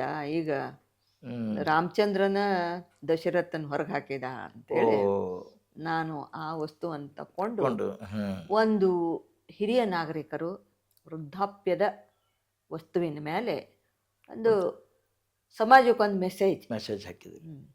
ಅಂದ್ರೆ ಇವತ್ತು ಯುವಕರು ಹಾಗೂ ವೃದ್ಧರು ಅವರಲ್ಲಿ ಯಾವ ರೀತಿಯಾದಂಥ ಒಂದು ಹೊಸ ಪೀಳಿಗೆ ಜನಾಂಗದೊಳಗೆ ಮತ್ತು ಅವಿಭಕ್ತ ಕುಟುಂಬದೊಳಗೆ, ಇದು ವಿಭಕ್ತ ಕುಟುಂಬದೊಳಗೆ, ಯಾಕಂದ್ರೆ ಕೂಡಿ ಇರೋದು ಇವತ್ತು ಕಡಿಮೆ ಆಗೈತಿ. ಅಂಥದ್ರೊಳಗೆ ವೃದ್ಧರ ಪರಿಸ್ಥಿತಿ ಹೆಂಗಾಗೈತಿ? ಆದ್ರೆ ಅವ ಆರಾಮಿದ್ದ, ಅದಕ್ಕೇನೇನಿಲ್ಲ. ನಾನು ಭಾಳ ಚುನ್ಮುರಿ ತೊಗೋತಕ 1, 2 ಅಂದ್ಕೊ ಒಂದು ಹಾಕಿ ಸೇರಿ ಹಾಕಿದ್ಕೊಳ್ಳಿ ಒಂದು ಪ್ರಶ್ನೆಗೆ ಉತ್ತರ ಹೇಳ್ತಿದ್ದ. ಮತ್ತೊಂದು 2 ಹಾಕವ ಮತ್ತೊಂದು ಪ್ರಶ್ನೆಗೆ ಉತ್ತರ. ಹಿಂಗೆ ತೊಗೊಂಡು ಅದೊಂದು ಕಥೆಯನ್ನು ಬರೆದೆ. ಅದ್ರಾಗ ಜಾತ್ರೆ ಬರ್ತೈತಿ, ಒಂದು ಹಳ್ಳಿಯ ವಾತಾವರಣ. ಹಾಂ, ಈಗ ಕಲಿತಿರುವಂತಹ ಜನಾಂಗ, ಯುವ ಜನಾಂಗ, ಆಮೇಲೆ ಹಳ್ಳಿಯ ಗ್ರಾಮೀಣ ಬದುಕಿನ ಜನಾಂಗ, ಅವರಲ್ಲಿ ಇರುವಂಥ ಒಂದು ತೌಲನಿಕ ಇದು ಒಂದು ಅದರಲ್ಲಿದೆ. ಅದರಲ್ಲಿ ಇದೆ. ಅವ್ರು ಹೆಂಗೆ ಅವ್ರಿಗೂ ಬದುಕು ಹೆಂಗಾಗೈತಿ, ಹ್ಮ್ ಈಗ ಕಲ್ತವ್ರ ಮನ್ಯಾಗೂ ಈಗ ಅಮೇರಿಕಕ್ಕೆ ಎಲ್ಲರೂ ಹೋಗ್ಬಿಡ್ತಾರೆ, ಅವರು ಕೂಡ ಈಗ ಒಂಟಿ ಬದುಕಿನ ಹ್ಮ್ ಬದುಕನ್ನು ಒಮ್ಮೊಮ್ಮೆ ವಯಸ್ಸಾದ್ಮೇಲೆ ಗಂಡಿರಂಗಿಲ್ಲ ಅಥವಾ ಹೆಂಡತಿ ಸಾಯ್ತಾಳ ಅಂತ ಒಂಟಿ ಬದುಕಿನ ಒಂದು ಕತೆ ಇದ್ರೊಳಗೆ ಬರ್ತೈತೆ. ಅದು ಯಾವುದೋ ಬೇರೆ ಬೇರೆ ಚಿತ್ರೋದ್ಯಮ ಚಿತ್ರೋತ್ಸವ ಕಾರ್ಯಕ್ರಮಗಳು ಅದು ಪ್ರದರ್ಶನ ಆಗೈತೆ ಅಂತ ಕೇಳೀನಿ ಮೇಡಮ್. ಅದು ಪಶ್ಚಿಮ ಬಂಗಾಳದ ಅದು ಚಲನಚಿತ್ರೋತ್ಸವಕ್ಕೆ, ಅದು ಜಾಗತಿಕ ಚಲನಚಿತ್ರೋತ್ಸವಕ್ಕೆ ಆಯ್ಕೆಯಾಗಿದೆ. ಡೆಹ್ರಾಡೂನ್ದು ಸಿನಿ ರಂಗಮಂಚ ಅಂತ ಇದೆ, ಅದರಿಂದ ಅಂತಾರಾಷ್ಟ್ರೀಯ ಪ್ರಶಸ್ತಿ ಬಂತು. ಆಮೇಲೆ ಅದಕ್ಕೆ ಇದು ದಸರಾ, ಈಗ ಜಾಗತಿಕ ದಸರಾ ಉತ್ಸವ, ಮೈಸೂರು ದಸರಾ ಉತ್ಸವಕ್ಕೂ ಕೂಡ ಅದು ಚಲನಚಿತ್ರೋತ್ಸವ ಆಯ್ಕೆ ಆಗಿದೆ. ಆಯ್ತಾ, ಅಂದ್ರೆ ಅದು ವಸ್ತು ಚೆನ್ನಾಗೈತೆ, ಮುಖ್ಯ ಅಂದ್ರೆ ವಿಷಯ ವಸ್ತು. ಯಾಕಂದ್ರೆ ಈಗಿನ ಜನಾಂಗದ ಮೇಲೇನೆ ಐತೆ ಅದು, ಹಿರಿಯ ನಾಗರಿಕರ ಪರಿಸ್ಥಿತಿ ಇವತ್ತೇನಾಗಿದೆ ಅನ್ನೋದಕ್ಕೆ ಒಂದು ಮೈಸೂರೊಳಗೆ ಅದನ್ನು ಇದನ್ನು ಮಾಡಿದ ಒಳಗೆ ಭಾಳ, ಮೈಸೂರು ಚಲನಚಿತ್ರೋತ್ಸವದೊಳಗೆ ಒಂದು 2-3 ಹೆಣ್ಮಕ್ಳಿಗೆ ಭಾಳ ಫೀಲ್ ಆಗಿಬಿಡ್ತದೆ. ಭಾಳ ಅಂದ್ರೆ ಭಾಳ ಫೀಲ್ ಆಗಿ, ಅಂದ್ರೆ ರಿಯಲ್ ಅವರು ಇವಂದು ಹೆಂಗೆ ರಿಯಲ್ ಸ್ಟೋರಿ ಇತ್ತು ಅವ್ರದ್ದು ಕೂಡ ಹಂಗನಾಯ್ತು. ಎಷ್ಟೋ ದಿವಸಗಳಿಂದ ಆ ಹೆಣ್ಮಗಳು 15 ವರ್ಷದಿಂದ ನನ್ನ ಮಗ ಫೋನ್ ಮಾಡಿಲ್ಲ ಅಂತ ಅಳ್ಳಕತ್ಲಕ್ಕೆ. ಅಂದ್ರೆ ಈಗಿನ ದಿನಮಾನಗಳಲ್ಲಿ ತಾಂತ್ರಿಕ ಅಥವಾ ಜಾಗತೀಕರಣದ ಈ ಒಂದು ದಿನಮಾನಗಳೊಳಗೆ ವೃದ್ಧರ ಪರಿಸ್ಥಿತಿ ಹೇಗಾಗೈತಿ ಅನ್ನೋದಕ್ಕೆ ಅದೊಂದು ಕಥೆ, ಇದು ಮೆಸೇಜ್ ಅಂದ್ರೆ ಸಂದೇಶವನ್ನು ಹೇಳ್ತೈತಿ ಈಗಿನ ಇದಕ್ಕೆ. ಮತ್ತು ಮೇಡಮ್, ಈಗ ಹಿಂದಿನ ಕಾಲದೊಳಗೆ ಕಾದಂಬರಿಗಳನ್ನ ಕಥೆಗಳನ್ನ ಓದ್ತಕ್ಕಂಥದ್ದು ಅಂದರೆ ಅವಾಗ ಯಾವುದೂ ಎಂಟರ್ಟೈನ್ಮೆಂಟ್ ಅಂತಕ್ಕಂಥದ್ದು ಏನೂ ಇರಲಿಲ್ಲ. ಈಗ ಆಧುನಿಕತೆ ಒಳಗೆ ಏನಾಗೈತಿ ಮೇಡಮ್, ಎಲ್ಲ ಡಿಜಿಟಲ್ ಏನಾಗೈತೆ ಅಂದರೆ ಡಿಜಿಟಲ್ ಮಾಧ್ಯಮ ಹೆಚ್ಚಾಗ್ಯಾವ. ಮತ್ತೆಲ್ಲರೂ ಟೈಮ್ ಇಲ್ದಕ್ಕೆ ಏನು ಮಾಡ್ತಂದ್ರೆ ಇನ್ನು ಶಾರ್ಟ್ ಒಳಗೆ ಎಲ್ಲನೂ ಕೇಳಕ್ಕೆ ಇಷ್ಟಪಡ್ತಾರೆ ಈಗಿನ ಯುವಕರೆಲ್ಲ. ಇಂಥದ್ರೊಳಗೆ ಈಗ ಜನ ಕಾದಂಬರಿ ಪುಸ್ತಕ ಓದ್ತಾರಂತೀರಿ ಮೇಡಮ್, ಅಥವಾ ಅದು ಹೆಂಗೆ ಸಂಬಂಧ ಆಕೈತಿ ಮೇಡಮ್ ಆಗಿಂದಕ್ಕೂ ಈಗಿಂದಕ್ಕೂ? ಕಾದಂಬರಿ ಪುಸ್ತಕಗಳು ಇಲ್ಲದೆ ಈ ಜೀವನನೇ ಇರಂಗಿಲ್ಲ, ಇರಲೇಬೇಕವು. ಆದ್ರೆ ಏನಾಗ್ತೈತಿ, ನೀವು ನಿಮ್ಮ ತಂತ್ರಾಂಶದೊಳಗೆ ಈಗೆಲ್ಲ ನೀವೆಲ್ಲ ಇವತ್ತು ಅದ್ರೊಳಗನ ಹಾಕಾಕತ್ತಾರ ಅಷ್ಟೇ, ಬರ್ದದ್ದನ್ನು ಅದ್ರಾಗ ಹಾಕಾಕತ್ತ. ಆದ್ರೆ ಈಗೇನು ನಾವು 70, 65, 70 ವರ್ಷದ ಹೊಸ್ತಿಲನ್ನು ದಾಟೀವಿ, ಅದು ನಮಗೆ ಇವತ್ತು ಏನಾಗ್ತಾ ಇದ್ದ ಹೊಂದಾಣಿಕೆ ಆಗ್ತಾ ಇಲ್ಲ ಅದು. ಆದ್ರೆ ಇದೊಂದು ತಂತ್ರಾಂಶದ ಮತ್ತು ಪುಸ್ತಕದ ಒಂದು ಸಂಧಿಕಾಲ ಇದು. ಖರೆ ಅಂತ ಹೇಳಿದ್ರೆ ಪುಸ್ತಕಗಳನ್ನು ಓದುವುದು ಇವತ್ತಿನ ಗ್ರಂಥಾಲಯದೊಳಗೂ ಕೂಡ ಈ ಪುಸ್ತಕಗಳು ಯಾರು ಓದ್ತಾರಪ್ಪ ಅನ್ನೋ ಹಂಗಾಗೈತಿ. ಆದ್ರೆ ನಮಗೆ ನಿಮಗೆ ಎಷ್ಟೋ ಒಂದು 60-65 ವರ್ಷ ದಾಟಿದ ಜನರಿಗೆ ಏನೈತೆ ಅಂದ್ರೆ ಓದು ಕೊಡುವಂಥ ಆನಂದವನ್ನು ನಮ್ಮ ಈ ಜಂಗಮವಾಣಿ ಅಥವಾ ಮೊಬೈಲ್ ಕೊಡುವುದಿಲ್ಲ. ನೀವು ಅದ್ರೊಳಗನ ಓದಬೇಕು ಅಥವಾ ಲ್ಯಾಪ್ಟಾಪ್ ಒಳಗನ ಓದಬೇಕು, ಇದ್ರೊಳಗೆ ಓದಬೇಕು, ನಮ್ಗೆ ಅದು ಸಾಧ್ಯ ಆಗೋದಿಲ್ಲ. ನಮಗೆ ಅದೇನಾಗಿದೆ ಅಂತ ಹೇಳಿದ್ರೆ ಪುಸ್ತಕ ತಗೊಂಡು ಏಕಾಗ್ರ ಚಿತ್ತದಿಂದ ಯಾವುದೋ ಒಂದು ಕೋಣೆಯೊಳಗೆ ಮೂಲೆಯೊಳಗೆ ಕುಂತ್ಕೊಂಡು ನೀವು ಓದಿದಾಗ ಒಂದು ಯಾವುದೋ ಆನಂದ ದೊರೀತೈತೆ. ಆದ್ರೆ ಈ ಇದ್ರೊಳಗೆ ನಮ್ಗೆ ಆ ಆನಂದ ನಮಗೆ ದೊರೆಯೋದಿಲ್ಲ. ಯಾಕಂತ ಹೇಳಿದ್ರೆ ಈ ತಂತ್ರಾಂಶ ಈ ಸಣ್ಣ ಮಕ್ಕಳಿಗೆ ಅವ್ರು ಹುಟ್ಟಿತಾನ ಅದನ್ನು ಬಂದುಬಿಟ್ಟೈತಿ, ನಮಗದಿಲ್ಲ, ನಮಗದು ಬಂದಿಲ್ಲ. ಯಾರ್ದೋ ಒಬ್ಬರ ಮನ್ಯಾಗ ಒಂದು ಫೋನ್ ರಿಂಗಣಿಸಿತ್ತಂತಂದ್ರೆ ನಾವೇನಂತಿದ್ವಿ, ಯಪ್ಪ ಅವ್ರ ಮನ್ಯಾಗ ಫೋನ್ ಐತಿ ಅಂತೈತೆ ಅಂತಿದ್ದೀವಿ ನಾವು. ಅದು ಅಲ್ಲನ ಆ ಪೊಲೀಸರು ಅದು ವೈರ್ಲೆಸ್ ಮಾತಾಡ್ತಿದ್ರು, ಅವಾಗ ನಮಗೇನು ಅನಿಸ್ತಿತ್ತು, ಅಯ್ಯೋ ಅದ್ರಾಗ ಏನೂ ಹತ್ತೇ ಇಲ್ಲ, ಹಂಗೆ ಮಾತಾಡ್ತಾರಂತಿದ್ದೀವಿ ನಾವು, ಹಂಗೆ ಮಾತಾಡ್ತಾರಂತಿದ್ವಿ. ಆದ್ರೆ ಈ ಜಾಗತೀಕರಣದ ಭರಾಟೆ ಒಳಗೆ ನಮ್ಮ ತನವನ್ನು ನಾವು ಕಳ್ಕೊಳಕತ್ತೀವಿ. ಎಷ್ಟೋ ಹಳ್ಳಿ ಆಟಗಳೆಲ್ಲ ಹೋಗಾಕತ್ತಾವ. ಈಗ ನೋಡ್ರಿ, ನಾವು ಗರ್ದಿ ಗಮ್ಮತ್ ಅಂತ ನೋಡ್ತಿದ್ವಿ, ಆಮೇಲೆ ಸಿದ್ದಿಗೆ ಬವ ಅಂತ ನೋಡ್ತಿದ್ವಿ, ಬುಡಿಗೆ ಅಂತ ಬುಡ್ಬುಡಿಕೆ ಅಂತ ಬರ್ತಿದ್ದ, ಮನೆಗೆಲ್ಲ ಏನು ಹೇಳುವರು ಬರ್ತಿದ್ರು, ಹಾಡೋರು ಬರ್ತಿದ್ರು, ಮತ್ತು ದುರ್ಗ ಮುರಿಯಾರು ಬರ್ತಿದ್ರು ಓಣ್ಯಾಗ. ಇವೆಲ್ಲ ಆ ಒಂದು ಬದುಕು ಒಂದು ಬೇರೆನೇ ಇತ್ತದು, ದಾನ ಧರ್ಮ ಇದು.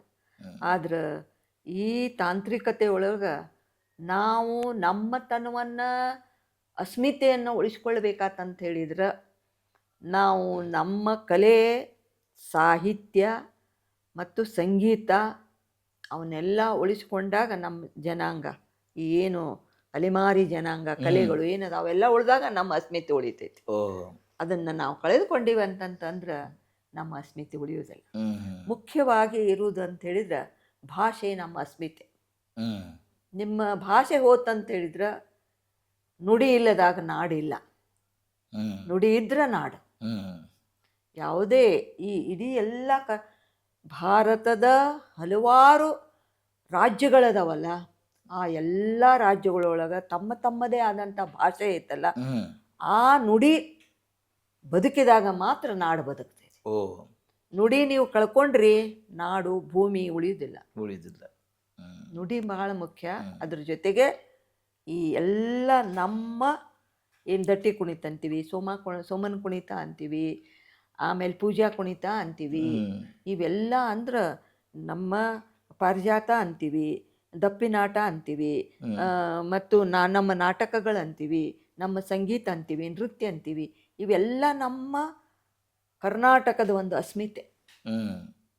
ಅವಿದ್ದಾಗ ಮಾತ್ರ ನಮ್ಮ ನಾಡು, ನುಡಿ, ನಮ್ಮ ಸಂಸ್ಕೃತಿ ಅಂತ ಹೇಳ್ತೀವಿ. ಮುಖ್ಯ ಅಂತಂದ್ರೆ ನಮ್ಮ ಸಂಸ್ಕೃತಿ ಉಳಿಬೇಕಾತಂದ್ರೆ ಅವೆಲ್ಲ ಉಳಿಬೇಕು. ಅವ್ರು ಉಳಿದ್ರೆ ಮಾತ್ರ ನಿಮ್ಮ ಒಂದು ಅಸ್ಮಿತೆ, ಈ ಕರ್ನಾಟಕದವ್ರಪ್ಪ ಇವರು ಅಂಥೇಳಿ. ಈಗ ಮೇಡಮ್, ನೀವು ಈಗ ಸಾಕಷ್ಟು ಕಥಾ ಸಂಕಲನ ಮತ್ತು ಏನಪ್ಪ ಅಂದ್ರೆ ಕಾವ್ಯ ಸಂಕಲನ ಆಗಲಿ, ಕಾದಂಬರಿ, ಹೀಗೆಲ್ಲ ಅನೇಕ ಪುಸ್ತಕಗಳು ಬಂದ್ರಿ. ಅಕಸ್ಮಾತ್ ಈಗಿನ ಯಂಗ್ಸ್ಟರ್ಸ್ ನಿಮ್ಮ ಪುಸ್ತಕಗಳನ್ನು ಅವ್ರು ಓದ್ಲಿಕ್ಕೆ ತೊಗೊಂಡ್ರಂದ್ರೆ ಅವ್ರು ಏನು ಅದರಾಗಿಂದ ತೊಗೊಳ್ಬೋದು ಮೇಡಮ್? ಅವ್ರು ಏನು ಆರಿಸ್ಕೊಳ್ಬೋದು ಅದರಾಗಿಂದ? ಅವ್ರಿಗೆ ಅದರಿಂದ ಅವ್ರಿಗೆ ಯಾವುದು ಲಾಭ ಆಗ್ಬೋದು ಅನಿಸ್ತೈತಿ ಮೇಡಮ್? ನಿಮ್ಗೆ ನಾ ಹೇಳಿದ್ನಲ್ಲ, ಮೊದಲನೇದೇನ ನಂದು ಪ್ರಾರಂಭ ಆದದ್ದನ ಈ ಇದರಿಂದ ಅಂದ್ರೆ ಮನುಷ್ಯನ ಬದುಕು ಪ್ರಾಯೋಗಿಕವಾಗಿ ಅಂದ್ರೆ ಪ್ರಾಕ್ಟಿಕಲ್ ಆಗಿ. ನಾನು ಮೊದಲೇ ಪುಸ್ತಕ ಬರೆದದ್ದು ಪ್ರಾಕ್ಟಿಕಲ್. ಅವರು ಸರ್ಕಾರದವರು, ಕೇಂದ್ರ ಸರ್ಕಾರದಿಂದ ನಂದೇನು ಅದಕ್ಕೆ ಬಹುಮಾನ ಬಂತಲ್ಲ, ಅವ್ರು ಯಾಕಂತ ಹೇಳಿದ್ರೆ ಒಂದು ಗ್ರಾಮೀಣ ಬದುಕಿನ ಜನರು ಅವರ ಬದುಕು ಹಸನಾಗಬೇಕು ಅನ್ನೋ ಸಲುವಾಗೇನ ಅವರು ಅಂಥ ಪುಸ್ತಕಗಳಿಗೆ ಬಹುಮಾನವನ್ನು ಕೊಟ್ಟಿದ್ರು. ಅದು ಅಷ್ಟಲ್ಲ, ನಾನು ಅವು 2 ಪುಸ್ತಕ ಆಗಿಲ್ಲ, ಸುಮಾರಾಗಿ 22 ಪುಸ್ತಕಗಳನ್ನ, ಪುಟ್ಟ ಪುಸ್ತಕಗಳನ್ನ ನಾನು ಬರೆದಿದ್ದೀನಿ. ಅದ್ರಾಗ ಆರೋಗ್ಯ ಐತಿ, ನೈರ್ಮಲ್ಯ ಐತಿ, ಆಮೇಲೆ ಅಂದ್ರೆ ಕುಷ್ಠರೋಗ ಐತಿ, ಮತ್ತು ಹುಚ್ಚು ನಾಯಿ ರೋಗ ಐತಿ. ಅಂದ್ರೆ ಸಾಮಾನ್ಯ ಜ್ಞಾನವನ್ನ ಜನರಿಗೆ ಕೊಡುದು. ಕಣ್ಣಿನ ಆರೋಗ್ಯ ಐತಿ, ಆಮೇಲೆ ತ್ವಚೆಯ ಆರೋಗ್ಯ ಐತಿ. ಇವೆಲ್ಲ ಸಣ್ಣ ಸಣ್ಣ ಸಣ್ಣ ಸಣ್ಣ ಸಣ್ಣ ಸಣ್ಣ ಪುಸ್ತಕ, 40 ಪುಟ್ಟದ ಪುಸ್ತಕ ಅದಾವಲ್ಲ, ಅವು ನಮ್ಮ ಗ್ರಾಮೀಣ ಲೈಬ್ರರಿ ಅಥವಾ ಗ್ರಂಥಾಲಯಗಳಿರ್ತಾವ, ಅಲ್ಲಿ ಇಡುವಂಥ ಸಣ್ಣ ಸಣ್ಣ ಪುಸ್ತಕಗಳು. ಒಂದು ಸಲ ಓದಿದ್ರೆ ಅವ್ರಿಗೆ ಏನು ಅನ್ಸತಿ, ನಾವು ಹೆಂಗೆ ಇರ್ಬೇಕಪ್ಪ, ನಾವು ಸ್ವಚ್ಛತೆಯಿಂದ ಇರ್ಬೇಕು, ನಮಗೇನಿರ್ಬೇಕಂದ್ರು ನಾಗರಿಕತೆಯ ಒಂದು ಪರಿಜ್ಞಾನ ನಮಗಿರ್ಬೇಕು. ಈ ದೇಶದ ನಾಗರಿಕ ನಾನು. ಮನೆ ಮುಂದೆ ಕಸ ಚೆಲ್ಲಬಾರ್ದು, ಹಿಂದೆ ಕಸ ಚೆಲ್ಲಬಾರ್ದು, ಸುತ್ತಲೂ ಕಸ ಇರಬಾರ್ದು. ಆಮೇಲೆ ನಮ್ಮ ಆರೋಗ್ಯ ಹೆಂಗಿರ್ಬೇಕು, ನೆರೆಯವರ ಜೊತೆಗೆ ನಾವು ಹೆಂಗೆ ಇರಬೇಕು ಅನ್ನುವಂಥವನ್ನ ಇವು ಸುಮಾರಾಗಿ ಒಂದು 20 ಪುಸ್ತಕಗಳನ್ನ ನಾನು ಅಂತ ಪುಟ್ಟ ಪುಟ್ಟ ಪುಸ್ತಕಗಳನ್ನು ಬರೆದಿದ್ದೇನೆ ನಾನು. ಖರೆ ಅಂದ್ರೆ ಅವು ಬಹಳ ಈ ಸಾಹಿತ್ಯಿಕ ವಲಯದೊಳಗೆ ಅವು ನಮಗೆ ದೊಡ್ಡ ಪುಸ್ತಕ ಅನ್ಸಂಗಿಲ್ಲ ಖರೆ, ಆದರೆ ಸಮಾಜಕ್ಕೆ ಅಂಥ ಪುಸ್ತಕಗಳ ಅವಶ್ಯಕತೆ ದಿನನಿತ್ಯನ ಬದುಕಿಗೆ ಅವು ಏನಾಗ್ತಾವ ಅಂತ ಹೇಳಿದ್ರೆ ಉಪಯೋಗ ಆಗ್ತಾವ ಆ ಸಣ್ಣ ಪುಸ್ತಕಗಳು. ಅದನ್ನು ಓದಿದಾಗ ಆ ಮನುಷ್ಯ ತನ್ನ ಬದುಕಿನೊಳಗೆ ಯಾವುದಾದ್ರೂ ಒಂದು ಬದಲಾವಣೆಯನ್ನು ನಾವು ಹಿಂಗೆ ಇರಬೇಕು ಅನ್ನುವಂಥ ಒಂದು ಏನು ಮಾಡ್ಕೋತಾನ ಸಂಕಲ್ಪವನ್ನು, ಅಥವಾ ಸಂಕಲ್ಪ ಮಾಡ್ಕೋತಾನ, ಅಥವಾ ನಾ ಇರ್ಬೇಕು ಅನ್ನುವಂಥ ಪರಿಣಾಮ, ಆ ಪುಸ್ತಕದ ಪರಿಣಾಮ ಅವನ ಮೇಲೆ ಆಗ್ತೈತಿ. ಅಂಥ ಪುಸ್ತಕಗಳನ್ನು ಬರ್ದೀವಿ ನಾವು. ಹಂಗೆ ನಾವು ಬೆಳೀತಾ ಬೆಳೀತಾ ನಾವು ಏನು ಆಗ್ತೀವಿ ಅಂತಂದ್ರೆ, ಈಗ ಕೇವಲ ಅದು ನಿಮ್ಗೆ ಪ್ರಾಯೋಗಿಕವಾಗಿ ಬದುಕಿಗೆ ಅದು ಇದು ಆದ್ರೆ, ಈಗ ನೀವು ವೃದ್ಧಾಪ್ಯದ ಚುರುಮುರಿಯಾಗಿ ಕೇಳಿದ್ರಿ, ಅದು ನಿಮ್ಮ ಸ್ವಚ್ಛ ಮಾಡ್ಕೊಳ್ಳೋದು ಇದು ಅದು ಅಲ್ಲ. ಸ್ವಚ್ಛ ಮಾಡ್ಕೊಳ್ಳೋದು ಅದು ಇದು ಅಲ್ಲ. ನಾನು ನನ್ನ ತಂದೆ ತಾಯಿಗಳನ್ನ ಹೆಂಗೆ ನೋಡ್ಕೋಬೇಕು ಅನ್ನುವಂಥ ಸಂದೇಶವನ್ನ ಹೇಳುವಂಥ ಒಂದು ಕಥೆ ಅದು. ಇಲ್ಲಿ ನೀವೇನಾಗ್ತೈತೆ, ಕೆಳಹಂತದೊಳಗೆ ನಿಮಗೇನು ಅನಿಸ್ತು, ನಾವು ಇಲ್ಲಿ ಹೆಂಗೆ ಇರಬೇಕು, ಹೆಂಗೆ ಬದುಕಬೇಕು, ನಾನು ಹೆಂಗೆ ಇರಬೇಕು, ನನ್ನ ಹಂಗೆ ಮಾಡಿದ್ರಿ. ಇನ್ನೊಂದ್ರೊಳಗೆ ಇಂಥವೆಲ್ಲ ಸಂದೇಶಗಳನ್ನು ಹೇಳುವಂಥ ಹ್ಮ್ ಕಥೆಗಳು ಅದಾವ. ಹ್ಮ್ ಅಂದ್ರೆ ಇವತ್ತಿನ ಜ್ವಲಂತ ಸಮಸ್ಯೆಗಳಾದಂಥ ಅತ್ಯಾಚಾರದ ಮೇಲೆ ಕಥೆಗಳದಾವ. ನಾಗ್ಪುರದಲ್ಲಿ ಆಗಿರುವಂತಹ ಅಂಥ ಒಂದು ಕಥೆ ಐತಿ. ಅದರೊಳಗೆ ಅತ್ಯಾಚಾರ ಆಗಿರುವಂತಹ ಮಹಿಳೆಯರು ಎಷ್ಟು ನೊಂದು ಯಾವ ರೀತಿಯಾಗಿ ಅವರು ತಾವ ಒಂದು ಇದನ್ನು ತೊಗೊಂಡ್ಬಿಡ್ತಾರೆ, ಆ್ಯಕ್ಷನ್ ತೊಗೊತಾರೆ, ಹ್ಮ್ ಹ್ಮ್ ಯಾರು ಏನಾದರೂ ಆಗಲಿ ಅಂಥೇಳಿ. ಹ್ಮ್ ಹಂಗೆ ಒಂದೊಂದು ದೃಷ್ಟಿಯಿಂದ ಬೇರೆ ಬೇರೆ ಬೇರೆ ಬೇರೆ ಬೇರೆ ಇದಾವೆ. ಇನ್ನೊಂದು ಅನಕ್ಷರಸ್ಥ ಹುಡುಗಂದು ಒಂದು ಕಥೆ ಐತಿ, ಒಂದು ಅನಕ್ಷರಸ್ಥ ಹುಡುಗ. ಆಮೇಲೆ ಇಲ್ಲೊಂದು ಅಲೆಮಾರಿ ಜನಾಂಗದ ಲಂಬಾಣಿ ಕಥೆ ಐತಿ, ಅದ್ರ ಕಂಜರಿ ಅಂಥೇಳಿ. ಹ್ಮ್ ಹ್ಮ್ ಕಂಜರಿ ಅಂದ್ರೆ ಒಂದು ವಾದ್ಯ. ಆ ಕ್ಯಾರೆಕ್ಟ್ರಿಗೆ ನಾನು ಕಂಜರಿ ಅಂತ ಹೆಸರು ಕೊಟ್ಟಿದ್ದೀನಿ. ಹ್ಮ್ ಆ ಕಂಜರಿಗೆ ಅವರು ಇಂಥವು ಸಣ್ಣ ಸಣ್ಣ ಘಟನೆಗಳನ್ನು ತಗೊಂಡು ನಾವು ಈ ಕಟ್ಟಿ ಕತೆ ಅಂತ ಬರ್ದೀವಿ. ಅಂದ್ರೆ ಒಂದು ಮಾಧ್ಯಮ ಹೆಂಗೆ ಇಡೀ ದಿವಸನೂ ಅವ್ರು ಅದನ್ನ ಮಾತಾಡ್ತಿರ್ತಾರೆ, ಅಲ್ಲಿ ಆತು ಇದು ಇದಾತು, ಅವ್ರ ಮನ್ಯಾಗ ಇದಾತು ಅಂತಂದ್ರೆ ಸಣ್ಣ ಸಣ್ಣ ಮಾಧ್ಯಮಗಳ ಇದು. ಇಂಥವು ಅನೇಕ ಕಥೆಗಳು ಈ ಮಾಲ್ಗುಡಿ ದೇಶದಲ್ಲಿ ಬರುವಂಥವು ಅಂಥ ವಿಷಯಗಳನ್ನು ಎಷ್ಟೋ ಎತ್ತುಕೊಂಡು ನಾನು 100-120 ಕಥೆಗಳನ್ನು ಬರೆದಿದ್ದೆ. ಅಂದ್ರೆ ನಿಮ್ಮ ಪ್ರಕಾರ ಪುಸ್ತಕಗಳು ಈಗಿನ ಸಮಾಜವನ್ನ ಪರಿವರ್ತನೆ ಅವ್ರ ಭಾವನೆಗಳನ್ನ ಅಥವಾ ಅವ್ರ ಇರುವಿಕೆಯನ್ನ ಬದಲಾವಣೆ ಮಾಡ್ತಾವಂತ ಅಲ್ಲ, ಇವತ್ತಿನ ದಿನದೊಳಗೆ ದೃಶ್ಯ ಮಾಧ್ಯಮ ಬಹಳ ಏನಾಗಿದೆ ಅಂತ ಹೇಳಿದ್ರೆ ಬಹಳ ಮಹತ್ವದ ಮಾಧ್ಯಮ ಆಗೈತಿ ಇವತ್ತಿನ ದಿನಮಾನಗಳಲ್ಲಿ. ನಮಗಿತ್ತು, ನಮಗೆಲ್ಲ ಅಕ್ಷರ ಮಾಧ್ಯಮ ಇತ್ತು. ಹೌದು. ಈಗ ದೃಶ್ಯ ಮಾಧ್ಯಮ ಬಹಳ ಶಕ್ತಿಯುತವಾದಂತ ಒಂದು ಮಾಧ್ಯಮ ಆಗೈತಿ. ಅದು ಏನೂ ಮಾಡಬಲ್ಲದು ಇವತ್ತು, ಎಲ್ಲದ್ರೊಳಗೂ ಏನು ಮಾಡಬಲ್ಲದು ದೃಶ್ಯ ಮಾಧ್ಯಮ.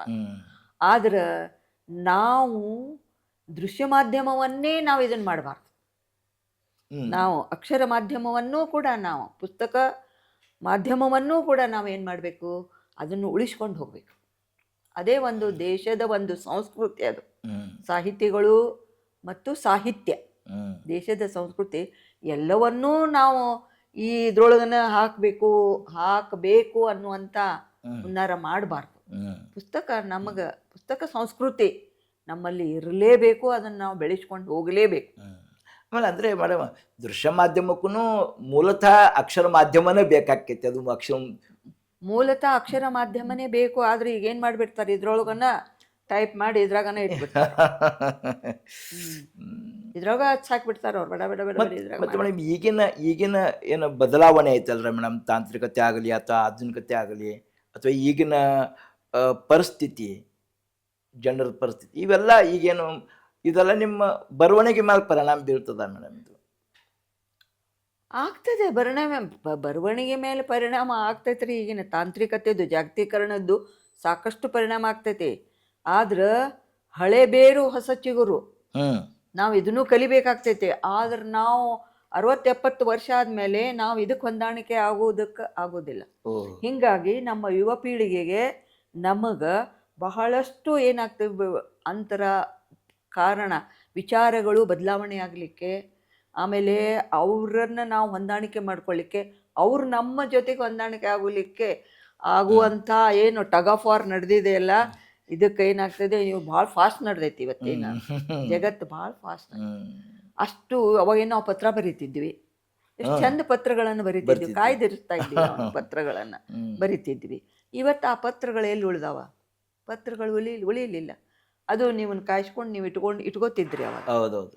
ಈಗ ಎಲ್ಲಿ ಪತ್ರಗಳಿಲ್ಲ, ಏನಿದ್ರು ನಾವು ಮೊಬೈಲ್ ಒಳಗೆ ಈ ಜಂಗಮವಾಣಿ ಒಳಗನೆ ಎಲ್ಲ ನಡೀತಿತ್ತು. ಈಗ ಇಲ್ಲದಲ್ಲ. ಆಮೇಲೆ ಎಲ್ಲಾರ ಮನೆಗೆ ಹೋಗಿ ಪತ್ರ ಕೊಟ್ಟು ಬರ್ತಿದ್ರು, ಮದುವೆ ಓಲೆಯನ್ನು ಕೊಟ್ಟು ಬರ್ತಿದ್ರು. ಮತ್ತೆ ಅಂದ್ರೆ ಇವಾಗ ಉತ್ತಮ ಸಂಗೀತಗಾರ್ತಿ ಅಂತ ಕೇಳಿದ್ದೀನಿ, ಚಿತ್ರಕಲಾ ಆಸಕ್ತಿ, ಜಾನಪದ ಸಂಗೀತ ಹಾಡುಗಾರ್ತಿ ಅಂತೇಳಿ, ಮತ್ತು ನೀವು ಅನೇಕ ಕಡೆಗೆ ಈ ಈ ಸಂಗೀತ ಕಾರ್ಯಕ್ರಮ ಕೊಟ್ಟಿದ್ರು ಅಂತ ಕೇಳಿದ್ರಿ ಮೇಡಮ್. ಎಲ್ಲೆಲ್ಲಿ ಕೊಟ್ಟಿರಿ ಮೇಡಮ್? ನಾನು ಮುಖ್ಯವಾಗಿ ಸಂಗೀತ ಚಿಕ್ಕ ವಯಸ್ಸಿನಲ್ಲೇ ಕಲಿತೆ. ಅದು 5ನೇ ತರಗತಿ 6ನೇ ತರಗತಿ ಒಳಗೆ ಎಲ್ಲ ಕಲ್ತದ್ದು ನಾನು. ಅಲ್ಲಿ ಗುರವ್ ಅಂತೇಳಿ ಮಾಸ್ತರ್ ಇದ್ರು ನಮ್ಮಲ್ಲೇ, ಸಂಗೀತ ಮಾಸ್ತರು. ಆಮೇಲೆ ನಮ್ಮ ಸ್ಕೂಲ್ ಒಳಗೂ, ಶಾಲೆ ಒಳಗೆ, ಪ್ರಾಥಮಿಕ ಶಾಲೆ ಒಳಗೂ ಸಂಗೀತ ಮಾಸ್ತರ್ ಇದ್ರು ಅವಾಗ, ಸಂಗೀತ ಕಲಿಸ್ತಿದ್ರು. ಗುರವ್ ಮಾಸ್ತರ್ ಅಂತ್ಯಕ ನಾನು ಪ್ರಥಮ ಸಂಗೀತ, ಅವಾಗ ಗಂಧರ್ವ ಮಹಾವಿದ್ಯಾಲಯ ಪರೀಕ್ಷೆಗಳು ನಡೀತಾ ಇದ್ದು ಪುಣಾದ್ದು, ಅದಕ್ಕೆ ನಾನು ಕುಂತಿದ್ದೆ. ಆಮೇಲೆ ಮಾಧ್ಯಮಕ್ಕೂ ಕುಂತಿದ್ದೆ. ಮುಂದೆ ಇದಾಯ್ತಲ್ಲ, ಮತ್ತು 7ನೇ ಮದುವೆ ಆದಮೇಲೆ ಅಲ್ಲೇ ಇಲ್ಲಿ ನನಗೆ ಗುರುಗಳು ಮತ್ತು ನನ್ನ ಶಾಲೆ ಮತ್ತು ಮನೆ ಕೆಲಸ ಮತ್ತು ನಮ್ಮ ತಮ್ಮಂದಿರು ಮಕ್ಕಳು ಇವರೆಲ್ಲ ಇರೋದ್ರಿಂದ ಆ ಸಂಗೀತ ಸ್ವಲ್ಪ ನನಗೆ ಅದರ ಕಡೆಗೆ ಒಲವು ಇದ್ದರೂ ಸತ್ಯಕ್ಕೆ ಅದಕ್ಕೇನು ನಾವು ರಿಯಾಜ್ ಮಾಡಬೇಕಾಗ್ತಿತ್ತು ಅದು ನನ್ನ ಕೈಲಿ ಆಗ್ತಿಲ್ಲ. ಗುರುಗಳೇ ಬೇಕೇ ಬೇಕು ಸಂಗೀತಕ್ಕೆ, ಬೇಕಾಗತ್ತಿತ್ತು. ಹೀಗಾಗಿ ನನಗೆ ಆ ಕಡೆಗೆ ಹೆಚ್ಚಿದು ಆಗಲಿಲ್ಲ. ಆದ್ರೆ ಮಾಧ್ಯಮದಷ್ಟು ಪರೀಕ್ಷೆ ಮಾಡಿಕೊಂಡೆ ನಾನು. ಅಲ್ಲಿ ಬಂದು ನನ್ನ ನೌಕರಿ ಸಿಕ್ಕ ಮೇಲೆ ಸಂತೆಕ ಸರ್ದಾರ್ಸ್ ಜೂನಿಯರ್ ಕಾಲೇಜಿನೊಳಗೆ ಸಂಗೀತ ಗುರುಗಳಿದ್ದರು. ಅವ್ರ ಹತ್ರನೂ ಅಲ್ಲೇ ನನಗೆ ಪೀರಿಯಡ್ ಇಲ್ದಾಗ ಸ್ವಲ್ಪ ಕುಂದಿರ್ತಿದ್ದೆ ಅಲ್ಲೇ. ಆಮೇಲೆ ಚಿತ್ರಕಲಾ, ನಾನು ಈ ರೀತಿಯಾದಂಥ ಮನುಷ್ಯಳು ಎಲ್ಲಿ ಏನು ಸಿಗ್ತೈತೆ ಎಲ್ಲ ಕಲಿಯೋದು. ಅಲ್ಲೇ ಚಿತ್ರಕಲಾ ಶಿಕ್ಷಕರಿದ್ರು, ಅದ್ರಾಗ ಚಿಂತಾಮಣಿಯಾಗೂ ಇದ್ರು ಮತ್ತು ಸರ್ದಾರ್ಸ್ದಾಗೂ ಇದ್ರು. ಆ ಕದಡಿ ಜೋಡಿನೂ ಮತ್ತೆ ಕಲಿತಿದ್ದೆ ನಾ ಪೀರಿಯಡ್ ಇಲ್ದಾಗ. ಆಮೇಲೆ ಅಲ್ಲಿ ಸಂಗೀತ ಸರ್ ಇದ್ರು ಸರ್ದಾರ್ಸ್ನಾಗ, ನಾನು ಪೀರಿಯಡ್ ಇಲ್ದಾಗ ಅವ್ರ ಹಂತಕ್ಕೆ ಹೋಗಿ ಕಲಿತಿದ್ದೆ ನಾನು. ಆಮೇಲೆ ಇಲ್ಲಿ ಒಂದು ಸ್ವಲ್ಪ ಕಡ್ಲಾಸ್ಕರ್ ಸರ್ ಹಂತಕ್ಕೂ ಸ್ವಲ್ಪ ಹೋದೆ. ಹಿಂಗಾಗಿ ಅಲ್ಲದನ ನಾನು ಲೈಬ್ರರಿ ಸೈನ್ಸ್ ಕಲಿಯೋ ಮುಂದೆ ನಾನು ಬಿ ಎ ಮ್ಯೂಸಿಕ್ ಹಚ್ಚಿದ್ದೆ, BM. ಆದ್ರೆ ಎರಡೂ ಒಂದೇ ವರ್ಷ ಎಕ್ಸಾಮ್ ಕಟ್ಟಕ್ಕೆ ಬರಂಗಿಲ್ಲ ಅಂತ ಹೇಳಿದರು. ಹಂಗಾರೆ ಸಂಗೀತ ಬಿಟ್ಟು ಲೈಬ್ರರಿ ಸೈನ್ಸ್ ಮಾಡಿಕೊಂಡೆ ನಾನು. ಅದ್ರಾಗ ನಮ್ಮ ಅವ್ವ ಭಾಳ ಹಾಡ್ತಿದ್ಲಲ್ಲ, ಅದ್ರ ಪರಿಣಾಮ ನನಗೆ ಭಾಳ ಆಗಿತ್ತು. ಜಾನಪದ ಹಾಡುಗಳು ಭಾಳ ನಾನು ಸಣ್ಣಗಿರ್ತಾನೆ ನನಗೆ ಅದು ಸಾಕಷ್ಟು ನಮ್ಮ ಅವ್ವ ಹಾಡೋದ್ರಿಂದ ಹೆಂಗೆ ಬಂದು ದಾಟಿ ನನಗೆ ಗೊತ್ತಿಲ್ಲ, ಅವು ಹೆಂಗೆ ಬಂದು ಗೊತ್ತೇ ಇಲ್ಲ. ಭಾಳಷ್ಟು ಹಾಡ್ತೀನಿ ನಾನು ಜಾನಪದ ಗೀತೆಗಳನ್ನು. ಗೀತ ರಾಮಾಯಣ ಅಂಥೇಳಿ ನೀವು ಕೇಳಿರ್ಬೇಕು, ಮರಾಠಿ ಒಳಗೆ ಗದಿ ಮಾಡ್ಗುಳ್ಕರ್ ಅವರು ಮಾಡಿದ್ದು. ಆ ಗೀತ ರಾಮಾಯಣವನ್ನು ನಾನು ಗೀತ ಬಸವ ಅಂತೇಳಿ ಬರೋದೆ, ಬಸವಣ್ಣ ಅವ್ರದ ಪೂರ್ತಿ. ಅದು 120 ಪುಟದ ಒಂದು ಖಂಡಕಾವ್ಯ ಐತೆ. ಗೀತ ಬಸವ. ಅದ್ರೊಳಗಿನ್ನೂ ನಾವು ಒಂದು 20 ಭಾಗಗಳನ್ನು ತೊಗೊಂಡ ಹಾಡ್ತಿದ್ವಿ. ನಾನು ಅವಾಗ ನಾಗರಾಜ್ ಅಂಗಡಿ ಸರ್ ಇದ್ರು, ನಿಮ್ಗೆ ಗೊತ್ತಿರಬೇಕು. ಆಮೇಲೆ ಇನಾಮ್ದಾರ್ ಇದ್ರು, ವ್ಯಾಸರಾಯ ಇನಾಮ್ದಾರ ಅಂತೇಳಿ. ಆ ವ್ಯಾಸರಾಯ ಇನಾಮ್ದಾರವರು ಸಂಗೀತ ಸರ್ ಅವರು, ಮತ್ತು ನಾಗರಾಜ್ ಅಂಗಡಿಯವರು ಶಾಸ್ತ್ರೀಯ ಸಂಗೀತ ಹಾಡ್ತಿದ್ರು. ಅವರು ನಾವು ಎಲ್ಲರೂ ಕೂಡಿ ನಾನು ಗೀತ ರಾಮಾಯಣ ಹೆಂಗೆ ಹಾಡ್ತಿದ್ರಲ್ಲ ಮರಾಠಿ ಒಳಗೆ, ನಾವು ಕನ್ನಡದೊಳಗೆ ಗೀತ ಬಸವ ಮಾಡಿದೆ ನಾನು. ಅದನ್ನು ನಾವು ಹಾಡ್ಲಿಕ್ಕೆ 2-2.5 ತಾಸು ಹಾಡ್ತಿದ್ವಿ. ಇಲ್ಲೇ ಮರಾಠ ಬ್ಯಾಂಕ್ ಅಲ್ಲಿ ಇದ್ರೊಳಗೆ ನೋಡ್ರಿ, ಮಾರ್ಕೆಟ್ ಐತಲ್ಲ, ಅಲ್ಲೊಂದು ಮರಾಠ ಬ್ಯಾಂಕ್ ಐತಲ್ಲಿ. ಆ ಒಂದು ಸಭಾಭವನದೊಳಗೆ ನಮ್ಮದು ಸಂಗೀತ ಕಾರ್ಯಕ್ರಮ ಇಟ್ಟಿದ್ರು ಅವಾಗ. ಅದಾದ ಮೇಲೆ ನಿಡ್ಸೋಸಿ ಮಠದೊಳಗೆ, ಮತ್ತು ಧಾರವಾಡದ ಮೃತ್ಯುಂಜಯ ಮಠದೊಳಗೆ, ಗದಗಿನ ತೋಂಟದಾರ್ಯ ಮಠದೊಳಗೆ, ಇವೆಲ್ಲ ಆಮೇಲೆ ಗೋವಾದೊಳಗೆ ನಮಗೆ ಜಾನಪದ ಗೀತೆಗಳ ನನ್ನ ಕಾರ್ಯಕ್ರಮ ಇಟ್ಟಿದ್ರು. ಹೀಗೆ ನಾನು ಮಧ್ಯಪ್ರದೇಶದೊಳಗೂ ಒಂದು ಸ್ವಲ್ಪ ನಮ್ಮ ಅಖಿಲ ಭಾರತ ಲೇಖಕಿಯರ ಸಂಘ ಅಲ್ಲೇ ಹಾಡ್ತಿದ್ದೆ. ಅದಾದ ಮೇಲೆ ಶ್ರೀಶೈಲದೊಳಗೆ ನಾನು ಆಂಧ್ರ ಪ್ರದೇಶದೊಳಗೂ ಒಂದು ಕಾರ್ಯಕ್ರಮ, ನಂದು ವಚನ ಗಾಯನ ಕಾರ್ಯಕ್ರಮನ ಇಟ್ಟಿದ್ವಿ. ಆದರೂ ನಾನು ಅದೇ ಇಲಾಖೆ ಅಧಿಕಾರಿಯಾಗಿದ್ದರಿಂದ ಹೆಚ್ಚು ನಾವು ಇದನ್ನು ಮಾಡ್ತಿರ್ಲಿಲ್ಲ. ಅಲ್ಲಲ್ಲಿಗೆ ಕಾರ್ಯಕ್ರಮವನ್ನು ಕೊಡ್ತಿದ್ದೆ. ಅದೇ ಗೀತ ಬಸವ ಕಾರ್ಯಕ್ರಮ ನೃತ್ಯ ರೂಪಕ್ಕಾಗ್ಬಿಡ್ತು. ಅದಕ್ಕೆ ಕೇಂದ್ರ ಸರ್ಕಾರದಿಂದ 50,000 ರೂಪಾಯಿ ಕಾಸ್ಟ್ಯೂಮ್ಸ್ ಸಲುವಾಗಿ ಕೊಟ್ಟರು. ಆಮೇಲೆ ಅದನ್ನು ಮಾಯಾರಾವ್ ಶಿಷ್ಯೆ ರೇಖಾ ಹೆಗಡೆಯವರು ನಿರ್ದೇಶನದೊಳಗೆ ಆ ಗೀತ ಬಸವ ಕಾರ್ಯಕ್ರಮವನ್ನು ಮಾಡಿದ್ವಿ. ಆ ಗೀತ ಬಸವ ನೃತ್ಯ ರೂಪಕ ಮುಂದೆ ಈ ಎಲ್ಲ ಉತ್ಸವದೊಳಗೆ ಇದು ಆಯ್ತು. ಬಸವ ಕಲ್ಯಾಣದೊಳಗಾಯ್ತು, ಬಸವನ ಬಾಗೇವಾಡಿ ಒಳಗಾಯ್ತು, ಆಮೇಲೆ ಇಲ್ಲಿ ಕಿತ್ತೂರು ಉತ್ಸವದೊಳಗಾಯ್ತು. ಹಿಂಗಾಗಿ ಮತ್ತು ಭಾಳ ಕಾರ್ಯಕ್ರಮಗಳನ್ನು ನಾವು ಗೀತ ಬಸವ ನೃತ್ಯ ರೂಪಕವನ್ನು ಎಲ್ಲ ಕಡೆ ಕೊಟ್ಟರು ಅವರು. 2 ತಾಸಿಂದು ಶಾಸ್ತ್ರೀಯ ನೃತ್ಯವನ್ನು ಮಾಡಿದ್ರು. ಹೀಗಾಗಿ ಅದು ನನ್ನ ಸಾಹಿತ್ಯ ಕ್ಷೇತ್ರ ಮತ್ತು ಸಂಗೀತ ಕ್ಷೇತ್ರ ಮತ್ತು ನೃತ್ಯ ಕ್ಷೇತ್ರ ಮತ್ತು ನಾಟಕ ಕ್ಷೇತ್ರ. ನಾನು ಫಸ್ಟ್ ಬರೆದ ಶ್ರೀ ಅಥಣಿ ಮುರುಗೇಂದ್ರ ಶಿವಯೋಗಿಗಳು ನಾಟಕ ಮೊನ್ನೆ ಭುವನೇಶ್ವರ ಉತ್ಸವದೊಳಗೆ ಬಂತು, ಮೊನ್ನೆ ನಂಬರ್ ಬಂತು. ಹೀಗೆ ನಾಟಕ. ಆಮೇಲೆ ಬರೆದಂಥ ಚಿರುಮರಿಯ, ಅದು ನಾಟಕ ಕ್ಷೇತ್ರ. ಹಿಂಗಾಗಿ ಸಂಗೀತ, ನೃತ್ಯ, ನಾಟಕ, ಸಿನಿಮಾ, ಈ ಎಲ್ಲ ಸಾಹಿತಿಯಾಗಿ ಇವು ಎಲ್ಲಾನು ನಾನು ಜನಪದ ಹಾಡು, ಇವು ಎಲ್ಲವೂ ನನ್ನ ಕಲೆಯ ಒಂದು ಕ್ಷೇತ್ರ. ನನಗೆ ಕಲೆಯೊಳಗೂ ಭಾಳ. ಮೇಡಮ್, ನನಗೊಂದು ಇಂಟ್ರೆಸ್ಟ್ ಏನಂದ್ರೆ, ನೀವು ಒಂದು ಈಗ ಇಷ್ಟು ದಿವ್ಸ ಯಾವುದೋ ಸಂಗೀತಕ್ಕೆ ಇದ್ರಾಗೆಲ್ಲ ಕೆಲಸ ಮಾಡಿದ್ರಿ, ಎಷ್ಟೆಲ್ಲ ಹಾಡಿನ ಕಾರ್ಯಕ್ರಮ, ಒಂದು ಯಾವ್ದಾರು ಒಂದು ನಿಮ್ಗೆ ಒಂದು ಸಣ್ಣ ಒಂದು ಹಾಡು ನೆನಪಿದೆ ಮೇಡಮ್, ಒಂದು ಸ್ವಲ್ಪ ಹಾಡ್ಬೋದಾ ನೀವು? ಹಾಡ್ತೀನಿ ನಾನು, ಜಾನಪದ ಹಾಡ್ತೀನಿ, ವಚನ ಗಾಯನ ಹಾಡ್ತೀನಿ. ನಿಮಗೆ ಇಷ್ಟವಾದದ್ದು ಒಂದು ಹಾಡ್ರಿ ಮೇಡಮ್. ಇಷ್ಟವಾದದ್ದು ಹಾಡಿದೊಡೆಯನ್ ನೊಡೆಯನ ಹಾಡುವೆ, ಬೇಡಿದೊಡೆಯನ್ ನೊಡೆಯನ ಬೇಡುವೆ. ಹಾಡಿದೊಡೆಯನ್ ನೊಡೆಯನ ಹಾಡುವೆ, ಬೇಡಿದೊಡೆಯನ್ ನೊಡೆಯನ ಬೇಡುವೆ. ಒಡೆಯಂಗೊಡಲ ತೋರಿ ಒಡೆಯ ಒಡಲ ತೋರಿ, ಎನ್ನ ಬಡತನವ ಭಿನ್ನೈಸುವೆ.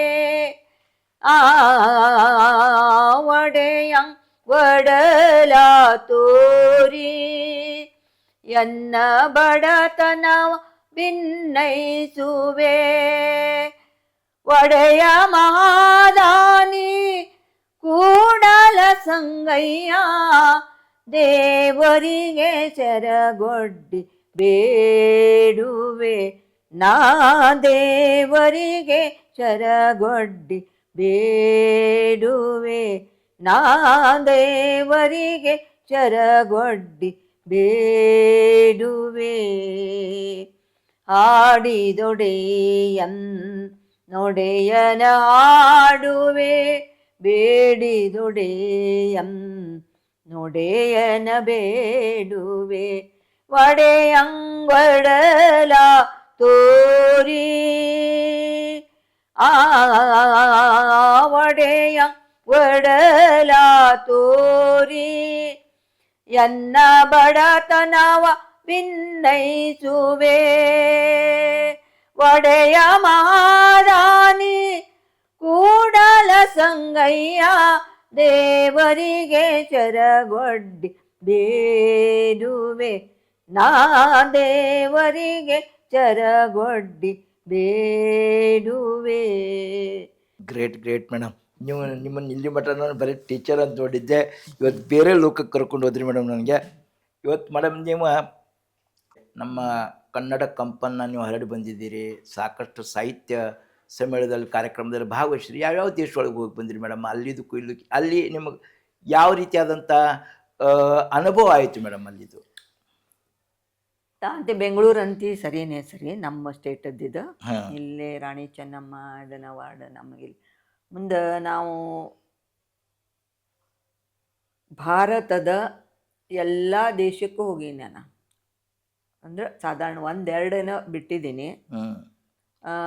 ಆಸಾಮ ಮತ್ತು ಡಾರ್ಜಿಲಿಂಗಕ್ಕೆ ಹೋಗೀನಿ, ಮತ್ತು ಬಂಗಾಲ, ಮಧ್ಯಪ್ರದೇಶ, ಮತ್ತು ಮಹಾರಾಷ್ಟ್ರವು ಬಹಳ ಚೆನ್ನಾಗಿ ಮಾಡಿದ್ರು ಸಾಹಿತ್ಯ ಸಮ್ಮೇಳನ. ಮತ್ತು ಆಸಾಮ್ದ ಎಲ್ಲ ಜನರು ಅಲ್ಲಿ ನನಗೆ ಗೋಗೈ ಆಯಿತು, ಮರಾಠದ ಪರಾಂಜ್ಪೆ ಆಯಿತು, ಇವು ದೇಶಪಾಂಡೆ ಆಯಿತು, ಇವೆಲ್ಲ ನಮ್ಮ ಕವಿತ್ರಿಯರು ಅಲ್ಲಿ ನನಗೆ ಭಾಳ ಭೇಟಿ ಆಗ್ತಾರೆ, ತಮ್ಮ ಇವನ್ನ ಹಂಚ್ಕೋತಾರ. ಹೀಗಾಗಿ ನಾನು ಸುಮಾರಾಗಿ ಅಂದ್ರೆ ತಮಿಳ್ನಾಡು, ಕೇರಳ, ಆಂಧ್ರ ಮತ್ತು ಮಹಾರಾಷ್ಟ್ರ, ದಿಬ್ರೂಗಢ, ಮತ್ತು ಮಧ್ಯಪ್ರದೇಶ, ಪಂಜಾಬಕ್ಕೆ ಹೋಗೀನಿ, ಅಮೃತ್ಸರಕ್ಕೆ ಹೋಗೀನಿ, ವಾಘಾ ಬಾರ್ಡ್ರಕ್ಕೆ ಹೋಗೀನಿ. ಎಲ್ಲ ಈ ಭಾರತದ ಎಲ್ಲ ಆದರೆ ಒಡಿಸ್ಸಾಕ್ಕೆ ಹೋಗಿಲ್ಲ ಇನ್ನು. ಒಡಿಸ್ಸಾಕ್ಕೆ ಮಾತ್ರ ಹೋಗಬೇಕು. ಎಲ್ಲ ಕಡೆಯೂ ಸಾಹಿತ್ಯ ಸಮ್ಮೇಳನದೊಳಗೆ ನಾನು ಭಾಗವಹಿಸಿದ್ದೀನಿ. ಫಾರಿನ್ಗೆ ಹೋಗಿದ್ರಲ್ಲ ಮೇಡಮ್? ಆಮೇಲೆ ದುಬೈಗೆ ಹೋಗಿದ್ದೆ. ದುಬೈದೊಳಗೆ ಮಹಿಳಾ ಕವಿಗೋಷ್ಠಿ ಅಧ್ಯಕ್ಷತೆಯನ್ನು ನನಗೆ ಕೊಟ್ಟಿದ್ರು. ಮುಂದೆ ಸಿಂಗಾಪುರದ ಕನ್ನಡ ಸಂಘದಿಂದ ನನಗೆ ಅಲ್ಲಿ ಪ್ರಶಸ್ತಿಯನ್ನು ಕೊಟ್ಟರು. ಕನ್ನಡ ಸಂಘದಿಂದ ನನಗೆ ಆಮೇಲೆ ತಮ್ಮ ಸಂಗೀತವನ್ನು ಹಾಡುವಂಥವ್ರು, ಈಗ ಹೆಸರು ನೆನಪು ಬರ್ತಾ ಇಲ್ಲ, ಅವರಿಗೆ ಕೂಡ ನನ್ನ ಖ್ಯಾತ ಸಂಗೀತಗಾರ, ಸಿನಿಮಾ ಸಂಗೀತಗಾರ, ಅವರಿಗೆ ನನಗೆ ಅಲ್ಲಿ ಸಿಂಗಾಪುರ ಪ್ರಶಸ್ತಿ ದೊರೆತು. ಮುಂದೆ ಅತ್ತಾಗ ಹೋದಾಗ ನಾವೇನು ಮಾಡಿದ್ವಿ, ಮಲೇಷಿಯಾ, ಥೈಲ್ಯಾಂಡ ಹ್ಮ್ ಇವನ್ನೆಲ್ಲ ಅಲ್ಲೇ ನೋಡ್ಕೊಂಡು ಹ್ಮ್ ಬಂದಿವಿ. ಇಷ್ಟ ದುಬಾಯ, ಥೈಲ್ಯಾಂಡ, ಮಲೇಷಿಯಾ, ಸಿಂಗಾಪುರ್ ಹ್ಮ್ ಇವುಗಳನ್ನು ಪರದೇಶದೊಳಗೆ. ಆದ್ರೆ ಎಲ್ಲ ಕಡೆಗೆ ನಮ್ಮ ಕನ್ನಡ ಸಂಘಗಳದಾವ. ಓಹೋ ಕನ್ನಡ ಸಂಘಗಳದಾವು. ಅವರು ವಿಶ್ವ ಸಾಹಿತ್ಯ ಸಾಂಸ್ಕೃತಿಕ ಸಮ್ಮೇಳನಗಳನ್ನು ನಡೆಸ್ತಾರೆ. ಹ್ಮ್ ಸಾಯಂಕಾಲ ಸಾಂಸ್ಕೃತಿಕ ಕಾರ್ಯಕ್ರಮಗಳನ್ನು ನಡೆಸ್ತಾರೆ. ಹ್ಮ್ ಒಳ್ಳೆ ಸಾಂಸ್ಕೃತಿಕ ಕಾರ್ಯಕ್ರಮಗಳಿರ್ತಾರೆ. ಮತ್ತು ಎಲ್ಲರೂ ನಾವು ಕೂಡ್ತೀವಿ ಅಲ್ಲೇ. ಮತ್ತು ಸಣ್ಣ ಸಣ್ಣ ಕಲಾಕಾರರನ್ನು ಕೂಡ ಅಲ್ಲಿ ಗುರುತಿಸಿ ಅವ್ರು ಕರೆದಿರ್ತಾರೆ. ನಮ್ಮ ಕಲೆ ಪ್ರದರ್ಶನವನ್ನು, ನಮ್ಮ ನಾಡಿನ ಕಲೆ ಪ್ರದರ್ಶನವನ್ನು ಅಲ್ಲಿ ಮಾಡ್ತಾರೆ. ಹ್ಮ್ ಅಲ್ಲಿ ಕನ್ನಡಿಗರು ನಮ್ಮನ್ನು ಭೇಟಿಯಾದಾಗ ದೊಡ್ಡ ಅನುಭವ ಅಂದರೆ ಏನು, ಸಿಂಗಾಪುರದಾಗ ಚಿಂತಾಮಂಡ್ರದಾಗ ಶಾಲೆ ಕಲಿತಂಥ ಒಬ್ಬ ವಿದ್ಯಾರ್ಥಿ ನನಗೆ ಭೇಟಿಯಾದ. ಓ ಟೀಚರ್ ಅಂತೇಳಿ ಬಂದು ಮಾತಾಡ್ಸಿದ. ಆಮೇಲೆ ಮರುದಿವ್ಸ ತನ್ನ ಹೆಂಡತಿ ಮಕ್ಕಳು ಎಲ್ಲರನ್ನೂ ಕರ್ಕೊಂಡು ಬಂದು ನನಗೆ ಭೇಟಿ ಮಾಡಿಸಿ ಭಾಳ ಖುಷಿ. ಆ ಟೀಚರ್ ನಮ್ಮ ಟೀಚರ್ ಅವ್ರು ಅಂತೇಳಿ ಭಾಳ ಖುಷಿ ಪಟ್ಟ ನನಗೆ. ಅದನ್ನು ಸಿಂಗಾಪುರದಾಗ ನನಗೆ ಆತು ಅನುಭವ. ಅದ್ರ ಜೊತೆಗೆ ದುಬೈದೊಳಗೆ ನಮ್ಮ ಕನ್ನಡಿಗರು ಅಲ್ಲಿ ಕನ್ನಡಿಗರದು ಒಂದು ಬಂಟರದ್ದು ಸಂಘ ಐತೆ. ಬಂಟರ ಸಂಘ ಅವರು ಬಹಳ ಅದ್ದೂರಿಯಾಗಿ ಕಾರ್ಯಕ್ರಮಗಳನ್ನು ಮಾಡ್ತಾರೆ. ಕನ್ನಡ ಸಂಘದವರು ಆ ಇದ್ರೊಳಗನ ಇವರೇನು ಕಾರ್ಯಕ್ರಮ ಮಾಡಿರ್ತಾರೆ ಅದ್ರೊಳಗೆ ಅವರು ಸೇರ್ಕೋತಾರೆ. ಅವ ಪಾಪ ಕನ್ನಡ ಸಂಘದವ ಏನಿದ್ದ ದಿನ ನನ್ನನ್ನು ಬಿಟ್ಟು ಬರ್ತಿದ್ದ ಅಲ್ಲಿ ರೂಮಿಗೆ. ಬರ್ರಿ ಅಂತೇಳಿ ಕರ್ಕೊಂಡೋಗಿ. ಹಿಂಗಾಗಿ ನಮ್ಗೆ ಆ ಹೊರದೇಶದೊಳಗೆ ಇದ್ದವ್ರ ಆತ್ಮೀಯತೆ, ಅವ್ರು ಕನ್ನಡ ಮಾತಾಡಿದಾಗ ನಮ್ಗೆ ಖುಷಿ ಅನ್ನಿಸ್ತಿತ್ತು. ಇಲ್ಲೇ ನಮ್ಮ ಬೆಳಗಾವ್ದಾಗಿದ್ದಂಥ ಒಬ್ಬ ವಿದ್ಯಾರ್ಥಿ ಅಲ್ಲಿಗೆ ಬಂದಿದ್ದ ದುಬೈದೊಳಗೆ. ಅವರು ಒಂದು 2-3 ಹುಡುಗರು ಬಂದು ನನಗೆ ಭೇಟಿಯಾದರು. ಅಲ್ಲೆಲ್ಲ ನಾವು ಮ್ಯಾನ್ ಮೇಡ್ ಅಂತೀವಲ್ಲ, ಮನುಷ್ಯ ನಿರ್ಮಿತ ಪ್ರದೇಶಗಳವೆಲ್ಲ. ನಮ್ಮ ಎಲ್ಲ ದೇವ ನಿರ್ಮಿತ. ಅಂದ್ರೆ ಇಲ್ಲಿ ನಿಸರ್ಗ ಇದು ಎಲ್ಲ ದೇವ ನಿರ್ಮಿತ ಇವೆಲ್ಲ. ಅಲ್ಲಿ ಮನುಷ್ಯನೇ ಎಲ್ಲ ಅಂದ್ರೆ ಆ ಒಂದು ಮಳಲಿನ ನಾಡಿನೊಳಗೆ ಅವರೆಲ್ಲ ಹೊಸ ಏನಾರೇ ಮಾಡಿ ನಿಮ್ಮನ್ನು ಪ್ರವಾಸಕ್ಕೆ ಆಕರ್ಷಣೆ ಮಾಡಿ ದುಡ್ಡು ತೆಗಿತಾರೆ. ಅಲ್ಲದ ಅವರಿಗೆ ಏನಿದೆ ಅಲ್ಲಿ ಪೆಟ್ರೋಲು ಮತ್ತು ಬಂಗಾರ, ಇದರಿಂದ ಸಾಕಷ್ಟು ಅವರೆಲ್ಲ ಅಲ್ಲಿಯ ಜನರು ಶ್ರೀಮಂತ ನಾಡು ಅಂತೇಳಿ ಗುರುತಿಸಿಕೊಳ್ತೈತೆ. ಖಜೂರಿ, ಅಲ್ಲಿ ಒಂಟಿ, ಇವೆಲ್ಲ ನಮ್ಗೆ ಸಫಾರಿಗಳು ಎಲ್ಲ ಹೊಸ ಒಂದು ಅನುಭವ ಅನ್ನಿಸ್ತಿತ್ತು. ಅಲ್ಲಿ ಎಲ್ಲ ಸಫಾರಿಗಳು ಭಾಳ ಅದಾವ ಅಲ್ಲೆಲ್ಲ. ಎಲ್ಲ 4 ನಾಡಿನೊಳಗೆ. ಮಲೇಷಿಯಾ ಸ್ವಲ್ಪ ಹಸಿರು ನಾಡೈತೆ. ಹಸಿರು ಐತೆ ಮಲೇಷಿಯಾ ಅಂತಂದ್ರೆ ಮಲ್ಲಯ್ಯ, ಅಲ್ಲಿ ಹಸಿರು ನಾಡೈತೆ. ನೀವು ಮೇಡಮ್ ನಿಮ್ಮ ಜೀವನದೊಳಗೆ ಹೈಸ್ಕೂಲ್ ಶಿಕ್ಷಕಿಯಾಗಿ ಕೆಲಸ ಮಾಡಿದಿರಿ, ಉಪನ್ಯಾಸಕರಾಗಿ ಕೆಲಸ ಮಾಡಿದಿರಿ, ಆಮೇಲೆ ಕನ್ನಡ ಮತ್ತು ಸಾಂಸ್ಕೃತಿಕ ಇಲಾಖೆಯ ಸಹಾಯಕ ನಿರ್ದೇಶಕಿಯಾಗಿ ಉಪನಿರ್ದೇಶಕಿಯಾಗಿ ಸೇವೆ ಸಲ್ಲಿಸಿದಿರಿ ಮೇಡಮ್. ಅಲ್ಲಿ ಈ ಎಲ್ಲ ಅಂದ್ರೆ ಇವನ್ ಸಾಹಿತಿಯಾಗಿ ಕೆಲಸ ಮಾಡಿದ್ರಿ. ಈ ಎಲ್ಲ ಕೆಲಸ ಒಳಗೆ ನಿಮಗೆ ಅತ್ಯಂತ ಅಂದರೆ ನಿಮಗೆ ತೃಪ್ತಿ ಕೊಟ್ಟಂಥ ಕೆಲಸ ಯಾವುದು ಮೇಡಮ್ ನಿಮಗೆ? ನನಗೆ ಆ ಕಾಲೇಜ್ನೊಳಗೆ ನಾವೇನು ಮಾಡಿದ್ವಿ, ಆ ವಿದ್ಯಾಲಯದೊಳಗೆ ಅದು ಒಳ್ಳೆಯ ತೃಪ್ತಿ ಕೆಲಸನ. ನಾವು ಮಾಡುವ ಕೆಲಸದೊಳಗೆ ನಮಗೆ ಒಂದು ಆಸಕ್ತಿ ಎಲ್ಲಿ ಇರ್ತೈತಲ್ಲ ಅದು ಎಲ್ಲನೂ ತೃಪ್ತಿ. ನನಗೆ ಯಾವ ಕೆಲಸ ಮಾಡಿದ್ರೂ ನನಗದು ಒಳ್ಳೆ ರೀತಿಯಿಂದ ಕೆಲಸ ಮಾಡ್ಬೇಕನ್ನುವಂಥ ಒಂದು ಮನೋಗುಣ ನನ್ನಲ್ಲಿ ಇರೋದ್ರಿಂದ ಆ ಕೆಲಸವು ಬಹಳ ದೊಡ್ಡದು. ಯಾಕಂತ ಹೇಳಿದ್ರೆ ಅಷ್ಟು ವಿದ್ಯಾರ್ಥಿಗಳಿಗೆ ನಾವು ಪಾಠವನ್ನು ಹೇಳಿಕೊಡ್ತೀವಿ, ಅವರ ಬದುಕನ್ನು ನಾವು ರೂಪಿಸ್ತೀವಿ. ಅದು ಒಂದು ಬಹಳ ಮಹತ್ವದ ಕೆಲಸ, ನಾಡು ಕಟ್ಟುವ ಕೆಲಸ, ಅದು ದೇಶ ಕಟ್ಟುವ ಕೆಲಸ. ಆದರೆ ನಾನು ಒಬ್ಬ ಮೇಡಮ್, ದೇಶ ಕಟ್ಟುವ ಕೆಲಸ. ಅದಕ್ಕೆ ನನಗೇನಿರ್ತದೆ ಅಂತ ಹೇಳಿದ್ರೆ ಅದು ಬಹಳ ಪುಣ್ಯದ ಕೆಲಸ, ಅದು ಒಂದು ಒಳ್ಳೆಯ ಕೆಲಸನೇ. ಅದ್ರ ಜೊತೆಗೆ ನಾನು ಕನ್ನಡ ಸಂಸ್ಕೃತಿ ಇಲಾಖೆಗೆ ಬಂದಾಗ ನಾಡಿನ ಹೆಸರಾಂತ ಸಾಹಿತಿಗಳು, ಆಮೇಲೆ ಸಂಗೀತಕಾರರು, ಮತ್ತು ಜನಪದ ಕಲಾವಿದರು, ನಾಟಕಕಾರರು, ಈ ಎಲ್ಲರನ್ನೂ ನೋಡುವಂಥ ಭಾಗ್ಯ ನನಗೆ ದೊರೀತು. ಈಗ ಕಾಶ್ಮೀರದಿಂದ ಎಷ್ಟೋ ಕಲಾಕಾರರು ಬರ್ತಿದ್ರು, ಒಡಿಸ್ಸಾದಿಂದ ಕಲಾಕಾರರು ಬರ್ತಿದ್ರು, ತಮಿಳ್ನಾಡಿನಿಂದ ಕಲಾಕಾರರು ಬರ್ತಿದ್ರು, ಮತ್ತು ಆಂಧ್ರದಿಂದ ಬರ್ತಿದ್ರು. ಅವರದ್ದೇ ಆದಂತಹ ಒಂದು ಕಲೆ ಅವರು ಪ್ರದರ್ಶನ ಮಾಡ್ತಿದ್ರು. ಈಗ ನಮ್ಮ ಕರ್ನಾಟಕದ ಈ ಕಲೆ ಏನಪ್ಪ ಅಂತ ಹೇಳಿದ್ರೆ ನಾವು ಯಕ್ಷಗಾನವನ್ನು ಹೇಳ್ತೀವಿ, ದಟ್ಟಿ ಕುಣಿತ ಹೇಳ್ತೀವಿ, ಬಹುರೂಪಿಗರ ಇವನ್ನ ಹೇಳ್ತೀವಿ, ಆಮೇಲೆ ಪಾರಿಜಾತ ಹೇಳ್ತೀವಿ, ದೊಡ್ಡಾಟ ಹೇಳ್ತೀವಿ, ಸಣ್ಣಾಟ ಹೇಳ್ತೀವಿ. ಇವೆಲ್ಲ ನಮ್ಮ ನಾಡಿನ ಸಂಸ್ಕೃತಿಯನ್ನು ಬಿಂಬಿಸುವಂಥವು. ಹಂಗೆ ಎಲ್ಲ ನಮ್ಮ ಹೊರದೇಶದ ಹೊರನಾಡಿನ ರಾಜ್ಯದ ಕಲಾವಿದರು ತಮ್ಮ ತಮ್ಮದೇ ಆದಂಥ ಒಂದು ಕಲೆಯನ್ನು, ಈಗ ಆಸಾಮ್ ಹೇಳ್ಕೊಳ್ಳಿ ಬಿಹು ನೃತ್ಯ ಮಾಡ್ತಾರೆ ಅವರು, ಆಸಾಮ್ದವರು ಬಿಹು ನೃತ್ಯ ಮಾಡ್ತಾರೆ. ಆ ಬಿಹು ನೃತ್ಯ ಅವರದ್ದೇ ಆದಂಥ ಒಂದು ಕಲೆ ಅದು. ಆಮೇಲೆ ಸಂತೂರ್ ವಾದನ ಎಲ್ಲಿಪ್ಪ, ಕಾಶ್ಮೀರದವ್ರು ಸಂತೂರ್ ವಾದನ ಬಾರಿಸ್ತಾರೆ, ಮತ್ತೆ ಎಲ್ಲಿ ಸಿಗುದು ಸಂತೂರ್ ವಾದನ. ಹಿಂಗ ಆಯಾ ದೇಶದ ಕಲೆಯನ್ನು ಪ್ರದರ್ಶನ ಮಾಡುವಂತ ಕಲಾಕಾರರನ್ನ ನೋಡುವಂಥ ಭಾಗ್ಯ ನನಗೆ ದೊರೀತಿತ್ತು. ಹಿಂಗಾಗಿ ಪುಟ್ಟರಾಜ ಗವಾಯಿಗಳು, ಕುಮಾರ ಗಂಧರ್ವರು, ಬಸವರಾಜ ರಾಜಗುರು ಅವರು, ಆಮೇಲೆ ಗಂಗೂಬಾಯಿ ಹಾನಗಲ್ ಅವರು, ಇಂಥವರೆಲ್ಲ ಶ್ರೇಷ್ಠ ಕಲಾವಿದರು. ನನಗೆ ಬಿಸ್ಮಿಲ್ಲಾ ಖಾನ್ ಅವರು, ಬಿಸ್ಮಿಲ್ಲಾ ಖಾನ್ ಇದರಿಂದ ಬನಾರಸದಿಂದ ಅವ್ರು ಇಲ್ಲಿ ಶಹನಾಯಿ ವಾದನ ಮಾಡ್ಲಿಕ್ಕೆ ಬಂದಿದ್ರು ಅವರು ನಮ್ಮ ಕಿತ್ತೂರು ಉತ್ಸವದೊಳಗೆ. ಆಮೇಲೆ ಪುಟ್ಟರಾಜ ಗವಾಯಿಗಳು ಕಿತ್ತೂರು ಉತ್ಸವ ಕಾರ್ಯಕ್ರಮ ಕೊಡ್ಲಿಕ್ಕೆ ಬಂದಿದ್ರು, ಶ್ರೇಷ್ಠ ಕಲಾವಿದರು. ಬಸವರಾಜ ರಾಜಗುರು ಅವ್ರೇನು ನಾನು ಕಾರ್ಯಕ್ರಮ ಕೊಟ್ಟಿದ್ದೆ, ಅವರು ಕೊನೆ ಇನ್ನೇನು ಕೆಲವು ದಿವಸಗಳಿದ್ದು ಅವಾಗ ಬಸವರಾಜ ರಾಜಗುರು ಅವರು ಬಂದು ಇಲ್ಲಿ 85 ವರ್ಷಕ್ಕೆ ಬಂದು ಇಲ್ಲಿ ಕಿತ್ತೂರೊಳಗೆ ನಾನು ಕಾರ್ಯಕ್ರಮ ಕೊಟ್ಟಿದ್ದೆ. ಗಂಗೂಬಾಯಿ ಹಾನಗಲ್ ಅವರು ಇಲ್ಲಿ ನಮ್ಮ ಬೆಳಗಾವಿ ಒಳಗೆ 2 ಸಲ ಬಂದಿದ್ದು. ಎಲ್ಲ ಕಲಾವಿದರು ಗಂಗೂಬಾಯಿ ಹಾನಗಲ್ ಅವರು ನಮ್ಮ ನೆನಪಿನ ಕಾಣಿಕೆ ಕೊಡ್ತಾರೆ, ಅವ್ರ ಕೈಯಿಂದ ತಗೊಳ್ಳೋದಂದ್ರೆ ಅವ್ರಿಗೆ ಅಷ್ಟು ಖುಷಿಯಾಗಿಬಿಡ್ತಿತ್ತು. ಈ ರೀತಿ ದೊಡ್ಡ ಎಲ್ಲರೂ ಘಟಾನುಘಟಿ ದೊಡ್ಡ ಕಲಾವಿದರು ನೋಡುವಂಥ ಭಾಗ್ಯ, ಅವ್ರ ಜೊತೆ ಇರುವಂಥ ಭಾಗ್ಯ ನಮಗೆ ದೊರೆಯುತ್ತಿತ್ತು. ಅದೂ ಒಂದು ನನ್ನ ಭಾಗ್ಯವೇ ಅಂತ, ಯಾಕಂದರೆ ಅದು ಸಿಗೋದು ಅಪರೂಪ ಅಂತಂತ ಇವರು. ಮತ್ತು ಈಗ ತಬಲಾವಾದನ ಜಕೀರ್ ಹುಸೇನ್ ಅವರೆಲ್ಲ, ಅವ್ರ ಜೊತೆಗೆ ಇಂಥವೆಲ್ಲ ನಾಡಿನ ಶ್ರೇಷ್ಠ ಕಲಾವಿದ್ರ ಜೊತೆಗೆ ನನಗೆ ಮತ್ತು ನಾವು ಕದಂಬೋತ್ಸವ ಮಾಡ್ತಿದ್ವಿ, ಅಲ್ಲೇ ಕಣ್ವಿಯವರು, GF ಶಿವರುದ್ರಪ್ಪ ಇವರೆಲ್ಲರನ್ನು ನನಗೆ ಹಾಕ್ತಿದ್ರು.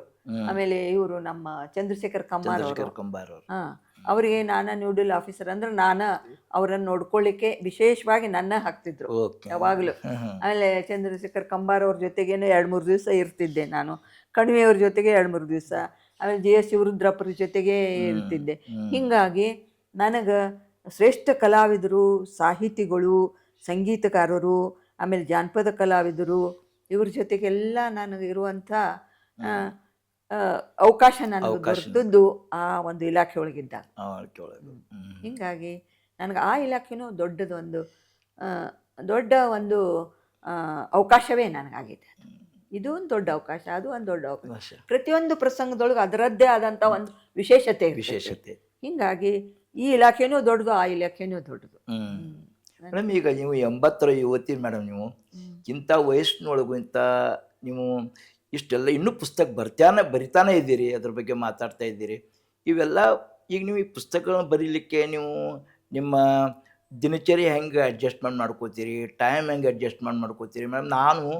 ನಾನು ಹೈಸ್ಕೂಲ್ದಲ್ಲಿ ಇದ್ದಾಗ ನಿಮ್ಮನ್ನು ಯಾವಾಗ ಹೆಂಗೆ ನೋಡ್ತಾ ಇದ್ವಿ, ಈಗೂ ಕೂಡ ನೀವು ಅದೇ ರೀತಿಯಾದಂಥ ನಿಮ್ಮದು ನೀವು ಇದ್ದೀರಿ. ಈಗ ಏನೂ ಬದಲಾವಣೆ ಇಲ್ಲ. ನೀವೆಲ್ಲ ಈ ಆರೋಗ್ಯವನ್ನು ಹೆಂಗೆ ಕಾಪಾಡ್ಕೊಂಡಿರಿ, ಮತ್ತು ಅದರ ಒಳಗೆ ದಿನಚರಿ ಅಡ್ಜಸ್ಟ್ಮೆಂಟ್ ಮಾಡ್ಕೊಂಡು ಇಷ್ಟೆಲ್ಲ ಪುಸ್ತಕ ಹೆಂಗೆ ಬರೀತೀರಿ ಮೇಡಮ್ ನೀವು? ನಾವು ಒಮ್ಮೆ ಬರೀಲಿಕ್ಕೆ ಪ್ರಾರಂಭ ಮಾಡಿದ್ವಿ ಅಂದರೆ ಅದನ್ನ ಮುಗಿಸುತ್ತಕ್ಕಾಯ್ತು ಮೇಡಮ್. ಸ್ವಲ್ಪ ದಿವಸ ಬಿಟ್ಟಿವಿ ಅಂದರೆ ಬಿಡ್ಬೋದು, ಆದ್ರೆ ಬರೀಲಿಕ್ಕೆ ಪ್ರಾರಂಭ ಈಗ ನಾವೊಂದು ಅದೊಂದು 600 ಪುಟದ 500 ಪುಟದ ಪುಸ್ತಕ ಇತ್ತು, ಒಂದು 100-150 ಪುಟ ಬರೋದು ಭಾಳ ದಿವಸ ಬಿಟ್ಟಿವಿ ಅಂದರೆ ಅದು ಮತ್ತೆ ಇದಕ್ಕೆಲ್ಲ ಹೋಗ್ಬೇಕಾಗ್ತೈತಿ. ಒಮ್ಮೆ ಬರೀಲಿಕ್ಕೆ ಪ್ರಾರಂಭ ಮಾಡಿದ್ವಿ ಅಂದ್ರೆ ಬರೆಯುವುದದು. ಈಗ ವಿಶೇಷವಾಗಿ ನಾನು ಒಂದು 3 ನಾಟಕಗಳನ್ನು ಬರೆದೆ ಈಗ. ಅತನೀಬರಿಗೇನು ಶಿವೆಗುಳ್ದಾತು, ವರದಾನಿ ದಾನಮ್ಮ ಆತು, ಒಂದು ಸಂಕ್ರಾಮ ಅಂಥೇಳಿ. ಈ ಕೆಲವೇ ಅವು ಸಣ್ಣ ಪುಸ್ತಕ ಬರೀಲಿಕ್ಕೆ ನನಗೇನೂ ಇದು ಅನಿಸೋದೇ ಇಲ್ಲ. ನಮಗದು ಒಂದು ಇದನ್ನ ಆಗ್ಬಿಟ್ಟೈತೆ. ಅದು ಡೈಲಿ ನಾವು ರೂಟೀನ್ ಹೆಂಗೆ ಊಟ ಮಾಡ್ತೀವಿ, ನೀರು ಕುಡಿತೀವಿ, ಎಲ್ಲ ಹೆಂಗೆ ಇರ್ತೀವಲ್ಲ ಹಂಗೆ ಬರೆಯಲ್ಲ ಕುಂತು ಬಿಟ್ಟಿವಿ, ಪೆನ್ ಹಿಡ್ದೀವಿ ಅಂದ್ರೆ ಅದು ಕರ್ಕೊಂಡು ಹೋಗ್ತೈತಿ, ನಮ್ಗೆ ಕರ್ಕೊಂಡು ಹೋಗೋದ. ಹಂಗೆ ನಾವು ಬರೆದೀವಿ ಅಂದ್ರೆ ಒಂದು 60-80 ಪುಟದ್ದಕ್ಕೆ ನನಗೇನು ಇದು ಅನ್ಸಂಗಿಲ್ಲ. ಸಲೀಸಾಗಿ ನಾನು ಬರಿತಾ ಇರ್ತೇನೆ, ಸಲೀಸಾಗಿ ಬರಿತೀನಿ, ಹಂಗೆ ಬರ್ಕೊಂಡು ಹೋಗ್ತೈತಿ. ಒಮ್ಮೊಮ್ಮೆ ಒಂದು ರೀಡಿಂಗನ್ನು ನಂದು ಅಚ್ಚಿಗೆ ಹೋಗ್ಬಿಡ್ತೈತಿ, ಒಂದೇ ಸಲ ಬರೆದನ್ನ ಅಚ್ಚಿಗೆ ಹೋಗ್ತೀವಿ. ಆಮೇಲೆ ಇರ್ಲಿಲ್ಲ ಅಂತ ಹೇಳಿದ್ರೆ ಅವ್ರಿಗೆ DTP ಮಾಡೋರಿಗೆ ಸ್ವಲ್ಪ ಇದು ಆಗ್ತೈತೆ ಅಂತಂದ್ರೆ ನಾನೇನು ಮಾಡ್ತೀನಿ, ಇನ್ನೊಂದು ಪ್ರತಿಯನ್ನು ಬರೆದು ನಾನು ಕೊಟ್ಟಿರ್ತೀನಿ. ಹಂಗೆ DTP ಮಾಡೋರು ಈಗ ಭಾಳ ಅಗದಿ ಇದು ಅದಾರ, ಜಾಣ್ರದಾರ. ಮತ್ತು ಅವ್ರಿಗೂ ಅದ್ರ ಬಗೆಗೆ ಜ್ಞಾನ ಆಯ್ತು. ಜ್ಞಾನ ಇರ್ತೈತಿ. ಜ್ಞಾನ ಆಯ್ತು. ಹ್ಮ್ ಮತ್ತು ಈಗ ಪುಸ್ತಕ ಏನ್ರಿ ನೀವು 500 ಪುಟ 1000 ಪುಟ ಈ ಒಂದು ದಿವ್ಸನಾಗ ಮಾಡಿ ಬಿಡ್ತಾರೆ, ಹಾಕಿ ಬಿಡ್ತಾರೆ. DTP ಮಾಡೋದು ಅವ್ರು ಸ್ವಲ್ಪ ಕರೆಕ್ಷನ್ ಮಾಡಿಬಿಡ್ತಾರೆ, ಆಮೇಲೆ ಅಚ್ಚಿಗೆ ಹೋತ ಹಾಗೆ ಬಿಡ್ತದೆ. ನಮ್ಮ ಗದಗಿನಂತ ತ್ವರಿತ ಮುದ್ರಣಾಲಯ ಅದು ಅದಾವಲ್ಲ, ಪಟಪಟ ಪಟಪಟ ಅಂತೇಳಿ ಮಾಡೇ ಬಿಡ್ತಾರೆ. ಏನು ಭಾಳ ಟೈಮ್ ಮೇಡಮ್ ನೀವು ಬರೆಯೋದು ಟೈಮ್ ವೇಳೆ ನಮ್ಮ ವಿಷಯ ಏನು, ನಾನು ಆ ಕೊರೋನಾದೊಳಗೆ ಅದು ಮಹಾಕಾವ್ಯ ಬರೆದದ್ದು. ಓಹೋ, ಆ ಟೈಮ್ ಬರೆಯಾಕತ್ನಂದ್ರೆ ನಾನು 8 ತಾಸು ಬರೀತೀನಿ. 3-4 ಅಂತಿ ಅಗ್ದಿ ಕಡಿಮೆ ಅಂದ್ರೆ 3-4 ಅಷ್ಟು ಇರ್ಲಿಕ್ಕಂದ್ರೆ ಅಷ್ಟು ಇರ್ಲಿಕ್ಕೆ ಬರೀಲಿಕ್ಕೆ ಆಗೋದಿಲ್ಲ. 2-3 ತಾಸು ಕುಂತಕೊಂಡು ಅದು ಟೈಮ್ ಹೆಂಗೆ ಗೊತ್ತಾಗೋದಿಲ್ಲ ಗೊತ್ತಾಗೋದಿಲ್ಲ. ಹಿಂಗೆ ಬರೆಯಕ್ಕೆ ಒಂದು 2 ತಾಸು ಬರೆಯೋನು ಅಂತ ಕುಂತಿರ್ತೀವಿ, ಅದು ಒಂದು ನೋಡಿದಾಗ 4 ತಾಸು ಆಗಿರ್ತೈತೆ. ಅದು ಆಗ್ತೈತೆ. ಆಮೇಲೆ ಮತ್ತು ಸರಿಯಾಗಿ ಇನ್ನು ನಾವು ಎಷ್ಟು ದಿನಕ್ಕೆ 5-6 ತಾಸು ಹಂಗೆ ಕುಂಡ್ರಂಗಿಲ್ಲ ನಾವು. ಸ್ವಲ್ಪ ಒಮ್ಮೆಮ್ಮೆ ಮೂಡು ಬರಬೇಕಾಗ್ತೈತಿ. ಆಮೇಲೆ ಫೀಲ್ಡ್ ವರ್ಕ್ ಭಾಳ ಇರ್ತೈತಿ. ಫೀಲ್ಡ್ ವರ್ಕ್ ಭಾಳ ಇರ್ತೈತಿ. ಈಗ ನಾ ಚಿತ್ತಾರ ಪುಸ್ತಕ ಬರೆದೆ, ಅದಕ್ಕೆಲ್ಲ ಫೀಲ್ಡ್ ವರ್ಕ್ ಭಾಳ ಇತ್ತು. ಅಂದ್ರೆ ಕುಂಚಿಗೆ ಹೊಲೆಯವರು, ಕೌದಿ ಹೊಲೆಯವರು, ಲಂಬಾಣಿ ಕಲೆ, ಮತ್ತು ಇದು ಹಚ್ಚಿ ಹಾಕವರು, ಇಂಥವ್ರದ್ದೆಲ್ಲ ನಾನು ಹೆಣ್ಮಕ್ಕಳನ್ನು ಗುರುತಿಸಿಕೊಂಡು ಬರೆದೆ. ಅದ್ರಾಗ ಬೇರೆ ಬೇರೆ ಇದು ಆ ಫೀಲ್ಡ್ ವರ್ಕ್ ಅವಾಗೆಲ್ಲ ಅಲ್ಲಿಗೆಲ್ಲ ಹೋಗ್ಲೇಬೇಕು. ಈಗ ದಾನಿಗಳು, ಮಹಿಳಾ ದಾನಿಗಳು ಅಂತ ಬರೆದೆ. ಅದು ಕೋಲಾರದಿಂದ ಅಥಣಿ ತಕ ನಾನು ಅಡ್ಡಾಡಿದೆ. ಅದು ಫೀಲ್ಡ್ ವರ್ಕ್. ಅವ್ರನ್ನ ಇಂಟರ್ವ್ಯೂ ಮಾಡ್ದೇನೆ ನಾವು ಬರೀಬೇಕಾಗ್ತದೆ ಎಲ್ಲ. ಅವ್ರ ದಾನಿಗಳವರೆಲ್ಲರೂ ಶಿಕ್ಷಣವನ್ನು ಕಟ್ಟಿದಂಥವ್ರು, ಶಿಕ್ಷಣ ಕ್ಷೇತ್ರಕ್ಕೆ ದುಡ್ಡು ಕೊಟ್ಟು ದಾನ ಮಾಡಿದವರು. ಅವ್ರ ಬಗೆಗೆ ಬರೆದೆ ನಾನು.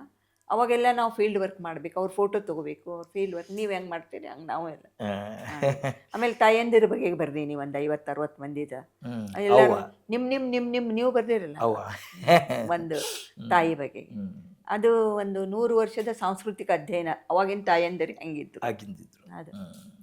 ಮತ್ತು ಮೇಡಮ್ ಈಗ ಯಾರಾದರೂ ಈಗ ಇವತ್ತು ನಿಮ್ಮ ಜೊತೆ ಮಾತುಗಳನ್ನ ಕೇಳಿ ಅವ್ರು ಏನಾದರೂ ಪ್ರೇರಿತರಾದರೆ, ಈಗಿನ ಯುವಕರು ಯಾರಾದರೂ ಪ್ರೇರಿತರಾದರೆ ಅವ್ರಿಗೂ, ಅಥವಾ ಅಕಸ್ಮಾತ್ ಪುಸ್ತಕ ಬರೆಯೋ ಹವ್ಯಾಸಕ್ಕೆ ಹೋಗಬೇಕು, ಸಾಹಿತಿಗಳಾಗಬೇಕು, ಈ ರೀತಿಯಾದಂಥ ಏನಾದರೂ ಪ್ರಾರಂಭ ಮಾಡಲಿಕ್ಕೆ ಇಚ್ಛಪಟ್ಟರೆ ಅವರು ಮೊದಲು ಅವ್ರು ಏನು ಮಾಡಬೇಕು ಮೇಡಮ್? ಒಂದು 5 ನಿಮ್ಮ ಒಂದು ಟಿಪ್ಸ್ ಹೇಳ್ರಿ ಮೇಡಮ್ ಅವರಿಗೆ. ಈಗ ಪ್ರಾರಂಭ ಮಾಡ್ಬೇಕನ್ನೋರಿಗೆ ಏನು ಮಾಡ್ಬೋದು ಮೇಡಮ್? ಸ್ವಲ್ಪ ಅಧ್ಯಯನ ಮಾಡಬೇಕು.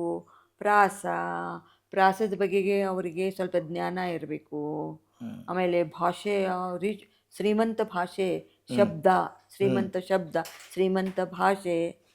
ಆಮೇಲೆ ಸ್ವಲ್ಪ ಅನುಭವ ಬೇಕು, ಓದ್ಕೊಂಡಿರಬೇಕು. ಇವೆಲ್ಲ ಪ್ರಾಸಬದ್ಧವಾಗಿ ಬರಿಬೇಕು, ಗತಿ ಇರಬೇಕು, ಲಯ ಇರಬೇಕು, ಅವೆಲ್ಲ ಇರಬೇಕಾಗ್ತದೆ. ಹಾಗೆ ಸುಮ್ಮನೆ ನಾವು ಬರಿತೀವಿ ಅಂತಂದ್ರೆ ಆಗಂಗಿಲ್ಲ. ಯಾಕಂದ್ರೆ ನಾವು ಲೇಖಕಿಯರು ಸಂಘ ಕಟ್ಟಿದ್ದೀವಿ ಅಲ್ಲ, ಅದರಲ್ಲಿ ಎಷ್ಟೋ ಲೇಖಕಿಯರನ್ನು ಈ ರೀತಿಯಾಗಿ ಅವರು ತಯಾರಾಗ್ಯಾರ ಈಗ ಎಷ್ಟೋ ಜನ. ಆದ್ರೆ ಅವರು ನಮ್ಮದೊಂದು ತುಡಿತ ಸಾಧನೆ ಮಾಡ್ತಾ ಮಾಡ್ತಾ ಮಾಡ್ತಾ ಮಾಡ್ತಾ ಮಾಡ್ತಾ ನೀವೇನಾಗ್ಬಿಡ್ತೀರಿ, ಒಂದು ಹಂತಕ್ಕೆ ಬರ್ತೀರಿ. ಇದು ಸಾಹಿತ್ಯ ಅಂತ ಅನ್ನೋದು ಎಲ್ಲರೂ ಹೋಗಿ ಇದನ್ನು ಮಾಡ್ತೀನಿ ಅಂತಲ್ಲ. ನೀವು ಹೆಂಗೆ ಸಂಗೀತಕ್ಕೆ ರಿಯಾಜ್ ಮಾಡ್ತೀರಿ ಹಂಗೆ ಸಾಹಿತ್ಯಕ್ಕೂ ಐತಿ ಅದು ರಿಯಾಜ್ ಮಾಡಬೇಕು. ನೆರದ ಮಂದಿ ಹಾಕೊಂತ ಮರ ಬೆಳೆಸ್ರಿ ಅಂತಾನ. ಜರದ ರುಂಬಲ ಜರಿ ದಡಿ ದೋತ್ರ, ನೆರದ ಮಂದಿ ಹಾಕೊಂತ ಮರ ಬೆಳೆಸ್ರಿ ಅಂತ. ಅಂದ್ರೆ ನನಗೇನು ಮೆಸೇಜ್ ಕೊಡೋದೈತಿ? ಪರಿಸರದ ಒಂದು ಸಂದೇಶವನ್ನು ನಿಮಗೆ ಕೊಡಬೇಕಾಗೈತೆ. ಅದಕ್ಕೆ ನಾನೇನು ಹೇಳ್ತಾ ಇದ್ದೀನಿ, ಅವ ಜರದ ರುಂಬಲ ಜರಿ ದಡಿ ದೋತ್ರ ಉಟ್ಕೊಂಡು ಏನು ನೆರದ ಮಂದಿ ಭಾಳ ಮಂದಿ ಹಾಕುಂತ ಏನು ಹೇಳನ್ನಕತ್ತಾನ, ಎಲ್ಲರೂ ಮರ ಬೆಳೆಸ್ರಪ್ಪ, ಅದನ್ನ ನಾ ಸಿಂಗಾರ ಮಾಡಿ ಹೇಳ್ತೀನಿ ಇಷ್ಟ. ಇದು ಒಂದು ಸಣ್ಣ ಮೆಸೇಜ್ ಕರೆ, ಅದ್ರ ಪರಿಣಾಮ ಯಾವ ರೀತಿಯಾಗಿ ಆಗ್ತೈತಿ ಸಣ್ಣ ಇಷ್ಟ ಚಿಟಕು. ಅದು ನಾಳೆ ಜಾನಪದ ಅಂತಾನೆ ಹೋಗತಿ, ನಾ ಬರ್ದೀನಿ ಅಂತ ಹೋಗುದಿಲ್ಲ. ಅವೆಲ್ಲ ಇಟ್ಟಿಟ್ಟು ಹೋಗ್ಬಿಡ್ತಾವ. ಇದಕ್ಕೇನು ಹೆಸರು ಹಾಕೊಂಡು ನಾವು ಕುಂತಿರಂಗಿಲ್ಲ. ಹಿಂಗ ಜಾನಪದ ಹಂಗ ಈಗ ಜಾನಪದಕ್ಕೊಂದು ಬಹಳ ವಿಶೇಷತೆ ಐತಿ. ಗದ್ಗಿ ಮಠ ಅವರು ಜಾನಪದದ ಬಗ್ಗೆ ಸಾಕಷ್ಟು ಮಾಡಿದ್ರು. ಅವ್ರದ್ದು ಅನ್ಸೂಯ ಗದ್ಗಿ ಮಠ ಅಂತದಾರ. ಅವ್ರ ತಾಯಿಯಂದು ಈಗ ಜಸ್ಟ್ ನನಗೆ ಈಗ ಜಾನಪದಕ್ಕೆ ನಾನು ಕರೆ ಅಂದ್ರೆ ಗುರುತಿಸಿದವ್ರಂದ್ರೆ ಅವರು. ಈಗ ನನ್ನ ಮೊನ್ನೆ 2 ದಿವಸನಾಗ ಬಂತದ್ದು ಪ್ರಶಸ್ತಿ, ನನ್ನ ಜಾನಪದ ಪ್ರಶಸ್ತಿ ಈ ಗದ್ಗಿ ಮಠ. ಮತ್ತು ಮೇಡಮ್ ಲಾಸ್ಟ್ ಕೊನೆಯದಾಗ ಒಂದು ಪ್ರಶ್ನೆ ಏನಂತಂದರೆ, ಇಂದಿನ ಜನ್ರೇಷನ್ಕ್ಕೆ ನಿಮ್ಮ ಅನುಭವದ ಮಾತುಗಳು ಏನು ಮೇಡಮ್? ಈಗೇನು ಯಾರು ಪ್ರೇಕ್ಷಕರು ನೋಡ್ತಾ ಇದ್ದಾರೆ ಅವ್ರಿಗೆ ನಿಮ್ಮ ಅನುಭವ ಮಾತುಗಳು ಏನು ಮೇಡಮ್? ಪ್ರೇಕ್ಷಕರಿಗೇನೋ ಏನು ಓದುಗರಿಗೋ? ಓದುಗರಿಗಾಗಲಿ ಪ್ರೇಕ್ಷಕರಿಗಾಗಲಿ ಅಥವಾ ಈಗಿನ ಜನ್ರೇಷನ್ಗೆ ನಿಮ್ಮ ಅನುಭವದ ಮಾತುಗಳು ಏನು ಹೇಳಕ್ಕೆ ಇಷ್ಟಪಡ್ತೀರಿ ಮೇಡಮ್? ಅನುಭವದ ಮಾತು ಅಂತ ಹೇಳಿದ್ರೆ ಬದುಕನ್ನು ಚೆನ್ನಾಗಿ ಕಟ್ಕೋಬೇಕು. ಮುಖ್ಯವಾಗಿ ಬದುಕನ್ನು ಚೆನ್ನಾಗಿ ಕಟ್ಕೋಬೇಕು. ನಮ್ಮ ಕನ್ನಡ ಉಳಿಬೇಕು, ಮುಖ್ಯ ಅಂದ್ರೆ ಅದು. ನಾವೇನು ಮಾಡೀವಿ ಇವತ್ತಿನ ಇಂಗ್ಲೀಷ್ ಇದ್ರ ಬೆನ್ನು ಹತ್ತಿ ಹೋಗಿವಿ. ಪ್ರಾಥಮಿಕವಾಗಿ ಕನ್ನಡವನ್ನು ಎಲ್ಲರೂ ಕಲಿಬೇಕು. ಹಲವಾರು ಭಾಷೆಗಳನ್ನು ಕಲೀರಿ ನೀವು. ಹಿಂದಿ ಕಲೀರಿ, ಬಂಗಾಲಿ ಕಲೀರಿ, ಮರಾಠಿ ಕಲೀರಿ, ತುಳು, ತೆಲುಗು, ತಮಿಳು, ಏನು ಬೇಕಾದ್ದು ಕಲೀರಿ. ಆದರೆ ನಮ್ಮ ಕನ್ನಡವನ್ನು ನಾವು ಕಲಿಬೇಕು ಮೊದಲು. ಪ್ರಾಥಮಿಕ ಇದ್ರೊಳಗೆ ನಾನು ನಮ್ಮ ಕರ್ನಾಟಕ ಅಷ್ಟ ಅಲ್ಲ, ಇಡೀ ಭಾರತದ ಬಗೆಗೆ ಹೇಳ್ತೀನಿ. ಆಯಾ ರಾಜ್ಯದ ಭಾಷೆಗಳು ಅಲ್ಲಿ ಹೆಂಗಿರ್ಬೇಕಂತ ಹೇಳಿದ್ರೆ, ಒಮ್ಮೆ ನಾವು ದಸರಾ ಉತ್ಸವದಾಗ ಚಾಮುಂಡೇಶ್ವರಿ ಮೆರವಣಿಗೆ ಹೆಂಗೆ ಮಾಡ್ತೀವಿ, ಅಲ್ಲಿಯ ಭಾಷೆಗಳು ಆ ರೀತಿಯಾಗಿ ಮೆರವಣಿಗೆ ಆಗ್ಬೇಕು. ಹಂಗೆ ಭಾಷೆಗಳನ್ನು ಉಳಿಸ್ಕೊಳ್ಬೇಕು ನಾವು.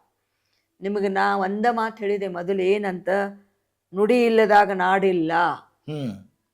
ಇದು ಯುದ್ಧ ಮಾಡಿ ನೀವು ಗೆಲ್ಲುವಂಥ ಪರಿಸ್ಥಿತಿ ಇವತ್ತಿಲ್ಲ. ಆದ್ರೆ ನುಡಿಯನ್ನು ನೀವು ಸೊರಗಿಸಕ್ಕೆ ಹತ್ತಿರಿ, ನಿಮ್ಮ ಭೂಮಿನೂ ಸೊರಗ್ತೈತಿ, ಹೋಗತ್ತೆ ಅದು ಭೂಮಿ. ಯಾಕಂತ ಹೇಳಿದ್ರೆ ನಿಮಗೆ ಗೊತ್ತೈತಿ, ಈಗ ನಮ್ಮ ಕಾವೇರಿಯಿಂದ ಗೋದಾವರಿ ವರೆರ್ದ ನಾಡೋಳು ಅಂತಂದೀವಿ ನಾವು. ಗೋದಾವರಿ ತಕ ನಮ್ಮ ನಾಡಿತ್ತು. ಈಗ ಎಲ್ಲಿಗೆ ಬಂತು? ಮಾಜೇನ್ ವರದಿ ಸಲುವಾಗಿ ಸಾಕ್ರಿ ಸಾಕು, ಮಾಜೇನ್ ವರದಿ ತನಕ ಬಂದೀವಿ ನಾವು. ಯಾಕೆ? ನಿಮ್ಮ ಇನ್ನೂ ಎಷ್ಟೋ ನಾವು ನಮ್ಮ ನುಡಿಯನ್ನು ನಾವು ಉಳಿಸ್ಕೋಬೇಕು, ಬೆಳೆಸ್ಕೋಬೇಕು. ಅದಕ್ಕೆ ನಮ್ಮ ಗಡಿನಾಡಿನೊಳಗೆ ನಾವು ನಮ್ಮ ನುಡಿಯ ವಿಜೃಂಭಣೆಯಿಂದ ನಾವು ಅದನ್ನು ಉಳಿಸ್ಕೊಳ್ಬೇಕು, ಬೆಳೆಸ್ಕೊಳ್ಬೇಕು. ಅಂದಾಗ ನಮ್ಮ ನಾಡು ಉಳಿತೈತಿ. ಪ್ರಾಥಮಿಕ ಅಭ್ಯಾಸವನ್ನು ನಮ್ಮ ಮಕ್ಕಳಿಗೆ ಒಂದು ವಿಶಿಷ್ಟವಾದಂಥ ಒಂದು ಸಂಸ್ಕೃತಿಯ ಸಾಕಾರ ಅವ್ರಿಗೆ ಆಗ್ತದೆ ಸಣ್ಣ ವಯಸ್ಸಿನೊಳಗೆ ಕನ್ನಡವನ್ನು ಕಲ್ತ್ರೆ. ಆದರೆ ಇತ್ತಾಗ ಏನಾಗೈತೆ ಅಂದ್ರೆ, ನಮ್ಮ ಹುಡುಗರಿಗೆ ಇತ್ತಾಗ ಇಂಗ್ಲೀಷೂ ಬರೋಂಗಿಲ್ಲ, ಇತ್ತಾಗ ಕನ್ನಡನೂ ಬರೋಂಗಿಲ್ಲ. ಹಂಗಾಗಿಬಿಟ್ಟೈತಿ. ನಾವು ಮನೆಯಾಗ ಕನ್ನಡ ಮಾತಾಡೋ ಅವ್ರನ್ನೆಲ್ಲನೂ ಇಂಗ್ಲೀಷ್ ಭಾಷೆಗೆ ಹಾಕಿದ್ರೆ ಇವತ್ತು ಅವರಿಗೆ ಇಂಗ್ಲೀಷು ಸರಿಯಾಗಿ ಬರೋದಿಲ್ಲ, ಕನ್ನಡನೂ ಸರಿಯಾಗಿ ಬರೋದಿಲ್ಲ. ಅಂಥ ಪರಿಸ್ಥಿತಿ ಒಳಗೆ ಕೇಂದ್ರ ಸರ್ಕಾರ ಏನು ಮಾಡ್ಬೇಕಂತ ಹೇಳಿದ್ರೆ, ಕಡ್ಡಾಯವಾಗಿ ಅವರು 7ನೇ ಇಯತ್ತೆವರೆಗೆ ಕನ್ನಡವನ್ನು ಕಲೀಲೇಬೇಕು. ಇಂಗ್ಲೀಷ್ ಒಂದು ಅದ್ರ ಜೊತೆಗೆ ಇರಲಿ, ಆದ್ರೆ ಆಯಾ ದೇಶದ ಆಯಾ ರಾಜ್ಯದ ಭಾಷೆಗಳನ್ನು ಅವರು ಕಡ್ಡಾಯವಾಗಿ ಕಲೀಲೇಬೇಕೆನ್ನುವಂಥ ಒಂದು ಆದೇಶ ಬರಬೇಕು. ಆಯಾ ರಾಜ್ಯದ ಭಾಷೆಗಳು ಉಳಿಬೇಕು. ಯಾವಾಗ ಆ ಭಾಷೆಗಳು ಉಳಿತಾವ ಮತ್ತು ನಮ್ಮ ನಾಡು ನೆಲ ಉಳಿತೈತಿ, ಭಾಷಾವಾರು ಪ್ರಾಂತ ವಿಭಜನೆಗಳು ಯಾವಾಗ ಆಕ್ಕವ, ಅಲ್ಲಿಯ ನಾಡಿನ ಭಾಷೆ ಬಹಳ ಮಹತ್ವದ್ದಾಗ್ತೈತಿ. ಅದಕ್ಕೆ ನಾವು ನಾಡು ನುಡಿಯನ್ನು ಉಳಿಸುವಂತಹ ದೊಡ್ಡ ಜವಾಬ್ದಾರಿಗೆ ನಾನೂ ಕಾರಣ ಅಂತನ್ನುವಂಥ ಪ್ರಜ್ಞೆ ನಮ್ಮ ಪ್ರತಿಯೊಬ್ಬರೊಳಗೆ ಬರಬೇಕು. ಒಂದು ಏನು ಕಟ್ಟೆ ಮಾಡಿದ್ದೀರಿ, ಈ ಕಟ್ಟೆಗೆ ನನ್ನ ಅನಂತ ಧನ್ಯವಾದಗಳು. ಇದು ಇನ್ನೂ ಹೆಚ್ಚು ಹೆಚ್ಚು ಪ್ರಚಾರ ಆಗಲಿ, ಹೆಚ್ಚಿನ ವಿದ್ವಾಂಸರನ್ನು ಇವರನ್ನು ತಂದು ಸಂದರ್ಶನವನ್ನು ನೀವು ಮಾಡಿರಿ ಅಂಥೇಳಿ ನಾನು ಹೇಳ್ತೇನೆ. ಮೇಡಮ್, ಇದು ನನ್ನ 2 ವರ್ಷದ ಏನಂತಂದರೆ ಕನಸಿತ್ತು, ಇದನ್ನು ಒಂದು ಪಾಡ್ಕಾಸ್ಟ್ ಮಾಡಬೇಕಂಥೇಳಿ. ಇದು ಮೊದಲನೇ ಪಾಡ್ಕಾಸ್ಟ್ ಮೇಡಮ್. ನನಗೆ ಗುರುಮಾತೆಯಾಗಿ, ಶಿಕ್ಷಕಿಯಾಗಿ ಮೊದಲನೇ ಪಾಡ್ಕಾಸ್ಟ್ದಲ್ಲೇ ನೀವು ಬಂದಿದ್ದಕ್ಕೆ ನನಗೆ ಅನಂತ ಧನ್ಯವಾದಗಳು ಮತ್ತು ನಿಮಗೆ ನಮಸ್ಕಾರಗಳು ಮೇಡಮ್. ಇದೇ ಥರ ಕನ್ನಡ ಪಾಡ್ಕಾಸ್ಟಿಗಾಗಿ ಕಟ್ಟೆ ಯೂಟ್ಯೂಬ್ ಚಾನಲನ್ನು ಸಬ್ಸ್ಕ್ರೈಬ್ ಮಾಡಿ, ಬೆಲ್ ಐಕಾನ್ ಪ್ರೆಸ್ ಮಾಡೋದನ್ನು ಮರಿಬೇಡಿ. ಮುಂದಿನ ಎಪಿಸೋಡ್ದಲ್ಲಿ ಮತ್ತೆ ಸಿಗೋಣ. ನಮಸ್ಕಾರ.